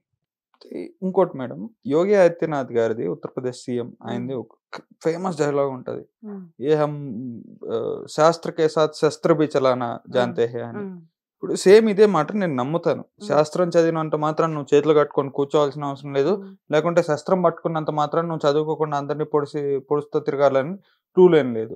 అలాంటిదే నేను ఇక్కడ ఆడవాళ్ళలో కూడా చూస్తాను మేడం. ఝాన్సీ లక్ష్మీబాయి కానీ, లేకుంటే మన తెలుగు నేల మీద పుట్టినటువంటి వరంగల్ వీర వనిత రాణి రుద్రమ్మదేవి కానీ, ఇలా ఎంతో మంది చూసుకున్న, కైకేయి వచ్చి యుద్ధంలో పాల్గొన్నారు, ఇలా ఎంతో మంది ఉన్నారు. సత్యభామ గారు వచ్చి కృష్ణుడి పక్కన యుద్ధంలో పాల్గొన్నారు. ఇలా ఎంతో మంది వీర వనితలు ఉన్నారు. ఈ దేశంలో పుట్టినోళ్ళు, ఈ జనరేషన్లలో పుట్టినోళ్ళు కూడా ఉన్నారు. ఇంకా ఓపెన్ గా చెప్పాలంటే వీళ్ళందరూ కాదండి, బిఎస్ఎఫ్ లో లేడీస్ ఉన్నారు. ఇంకా వాళ్ళకంటే ప్రత్యక్ష దైవాలు నాకైతే ఇంకెవరు కనిపించరు. అలాంటప్పుడు ఈ ఒకప్పుడు అన్ని నేర్పించిన వాళ్ళు తర్వాత లేడీస్ ని రిస్ట్రిక్ట్ చేయటం ఎందుకు స్టార్ట్ చేశారు హిందూయిజంలో? లేడీస్ ని రెస్ట్రిక్ట్ చేయడం అనేది కాదండి. ఎలా ఉంటుందంటే మన పురాతన కాలం అంటే కాలం బట్టి ధర్మం మారుతుంది అంటారు. దాన్ని ఫస్ట్ మీనింగ్ అర్థం చేసుకోండి. ధర్మం మారుతుంది అంటే కాన్స్టిట్యూషన్ మారదు. ఒక మనిషి మర్డర్ చేశాడు అంటే ఏ పరిస్థితిలో చేశాడు, ఎలా. ఇప్పుడు సింపుల్ థింగ్ ఏంటంటే ఒక మెంటల్ మనిషి చేశాడు అంటే ఆయనకు పనిష్మెంట్ ఇవ్వరు. అంటే ధర్మం మారిపోయింది. ఈయన చేశాడు, క్రైమ్ చేశాడు, కానీ తన మతి స్థిమితం లేదు కాబట్టి తనకి పనిష్మెంట్ ఇవ్వదు అని మనం కాన్స్టిట్యూషన్ తెలుసుకుంటాం. సిమిలర్లీ మన పురాతన శాస్త్రంలో ఎలాగుండదంటే స్త్రీ సశక్తీకరణ. మీరు దేవి మార్కండేయ పురాణంలో చూడండి, అమ్మవారు మహిషాసురుడిని చంపినట్టు మనకు వస్తుంది. ఎన్నో అసురులు చండా ముండా అని ఎంతమందిని చంపింది, ఆడది చంపింది. అమ్మవారిని కొంచెం పక్కన పెడదాం, ఒక ఆడది చంపింది. ఏమైంది, పురుషులందరూ ఇంకా చంపలేకపోతున్నారు, శివుడు విష్ణుమూర్తి ఎవ్వరు. అది ఎందుకు చెప్పారు మనకు చెప్పారు. అది this is example to us even today. అప్పుడు ఏమైందంటే అందరూ వెళ్ళి అమ్మవారి దగ్గరికి వెళ్ళారు. ఎలాగా అంటే తన శక్తుల్ని తనకిచ్చేసి, తనకి ఇంకో మీనింగ్ కూడా ఉంది. ఏంటంటే ఇప్పుడు మీ మీడియా శక్తిని మీరు ఉపయోగించాలి, నా జ్ఞాన శక్తిని నేను ఉపయోగించాలి, ఎవరైనా బలశక్తిని వాళ్ళు ఉపయోగించాలి. మన శక్తుల్ని ఉపయోగించి మన మహిషాసుర తత్వం ఏదైతే సమాజంలో ఉందో దాన్ని నాశనం చేయాలని ఫస్ట్ కాన్సెప్ట్. సెకండ్ థింగ్ ఏంటిది, ఆడవాళ్ళు యుద్ధం చేసేవాళ్ళు జ్ఞానులు, సశక్తవంతులు, ఆర్య నారి. అంటే ఆడవాళ్ళు ఎప్పుడు శక్తి స్వరూపంగానే మనం ముందు నుంచి భావించాము. ఆవిడ శక్తి స్వరూపం, ఎక్కడ కూడా యుద్ధం చేయకూడదు అని ఎక్కడ లేదు. కానీ మధ్యకాలంలో ఏమైంది, ఎంతో కాలం వరకు మన భారతదేశంలో పరప్రాంతీయులు వచ్చి ఆక్రమకులు చేసి అవును. ఇంట్లో నుంచి ఆడవాళ్ళని తీసుకెళ్లే పరిస్థితులు అందరూ చూసేవాళ్ళు. లేదు వాళ్ళు వ్యతిరేకించారు అంటే వాళ్ళని కొట్టడము, చంపడము ఇవన్నీ జరిగేసరికి ఆ భయం ఆక్రాంతంతో అంటే ఎన్నో సంవత్సరాలు మనకు ఆ అదే. హిస్టరీ తెలుసు. అవును. ఇవన్నీ ఇంతమంది వచ్చి ఆక్రాంతం జరిగిన తర్వాత కాలం మారింది, ధర్మం మారింది. అమ్మో మా అమ్మాయిని తీసుకెళ్తారేమో, నా భార్యను తీసుకెళ్తారేమో అని నువ్వు దాచి ఉంచు అని అలా వేసుకోవడము, గుంగట్ వేసుకోవడము, ఇంట్లో లోపల పెట్టడము, దాచి పెట్టడము, మా పిల్లని ఎక్కడ తీసుకెళ్లిపోతారో అనేసి కన్యగా చిన్నగా ఉన్నప్పుడు తొందర పెళ్లి చేసేసి ఓహో అక్కడికి వెళ్తే సంతోషంగా ఉంటుందేమో, సేఫ్ గా ఉంటుందేమో అని ఓకే. మనకన్నా కొంచెం సేఫ్ గా ఉన్న ప్లేసెస్ లో తొందరగా పెళ్లి చేసి పంపించడము, ఇవన్నీ బాల వివాహము, ఇవన్నీ అప్పుడు వచ్చినవి. కాలం మారింది. బట్ ఇప్పుడు కాలం మారింది కదా. అలాగే ఇప్పుడు మనం చూడండి Saraswati, she minister of education. అవును. Lakshmidevi, she minister of Money. Money affairs. So మీరు ముందు నుంచి కనుక చూస్తే కూడా శక్తి అనేది లేకుండా శివుడు లేడు. ఇప్పటికీ ఇప్పటికీ అంటే. ఇప్పటికీ ఈ దేశంలో ధనాన్ని శాసిస్తా ఉంది ఒక లేడీయే. ఒక లేడీనే. సో ఎప్పుడు కూడా మన దగ్గర విరోధం అనేది జరగలేదు. ఆ కాలం వల్ల మార్పులు తీసుకొచ్చారు కానీ మనం అర్థం చేసుకోవాలి. కాలం మారింది. ఇప్పుడు ఆడవాళ్ళని ఆపే అవసరం లేదు. ఇప్పుడు మా గురువు గారిని ఎంతో మంది క్వశ్చన్ అడిగారు, మీరు ఆడపిల్లని ఎలాగ ప్రవచనం చెప్పిస్తున్నారు. ఇప్పుడు కూడా నేను ఫేస్ చేస్తానండి. ఇక్కడ సౌత్ ఇండియాలో కూడా, నార్త్ ఇండియాలో కూడా కొంతమంది ప్రవచనాలు పెడతారు, మళ్ళీ క్యాన్సిల్ చేస్తారు. ఎందుకంటే ఆడవాళ్ళు అది వినకూడదు అనేసి. మా గురుగారు నేను క్వశ్చన్ అడిగాను, గురుగారు చేయకూడదు అంటే ఎవరు చెప్పారు నీకు? ఖచ్చితంగా చేయాలి. Samarth Ramdas Swami who was guru of Chhatrapati Shivaji Maharaj, ఆయన ఎంతో మఠాల్లో ఆడవాళ్లకు స్థానం ఇచ్చారు. ఇవ్వలేదు అనేది కాదు, స్త్రీ సశక్తీకరణ ముందు నుంచే ఉంది. ఆడవాళ్ళు శక్తివంతంగా ఉంటే ఒక పరివారము, ఒక సమాజము, ఒక రాష్ట్రము సుఖంగా ఉండగలుగుతున్నాం మన అన్ని శాస్త్రాలు చెప్పాయి. కాబట్టి కాలం మారింది. ఇప్పుడు మీరు స్టాప్ చేయకండి. ఇప్పుడు స్టాప్ చేయాల్సింది మీ బుద్ధిని మీరు మార్చుకొని, కాలం మారింది, ప్రతి ఆడది బయటికి రావాలి, నేర్చుకోవాలి. అందుకోసం నా సంస్థ తరఫు నుంచి ఇప్పుడు కన్యా పాఠశాల గురుకులం అని తీస్తున్నానండి. ఎవరన్నా జాయిన్ అవ్వాలి అంటే ప్లీజ్ డూ కమ్. మేము చూస్తున్నాము, ల్యాండ్ కావాలి, ఆఫీస్ కావాలి, అందరూ రావాలి.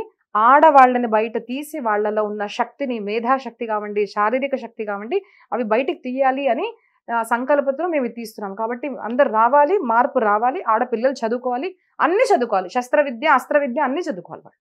Because for our own protection. అందరి ప్రొటెక్షన్ అయితే వదిలేసండి, ఫర్ అవర్ ఓన్ ప్రొటెక్షన్ మనం ఖచ్చితంగా నేర్చుకోవాలి.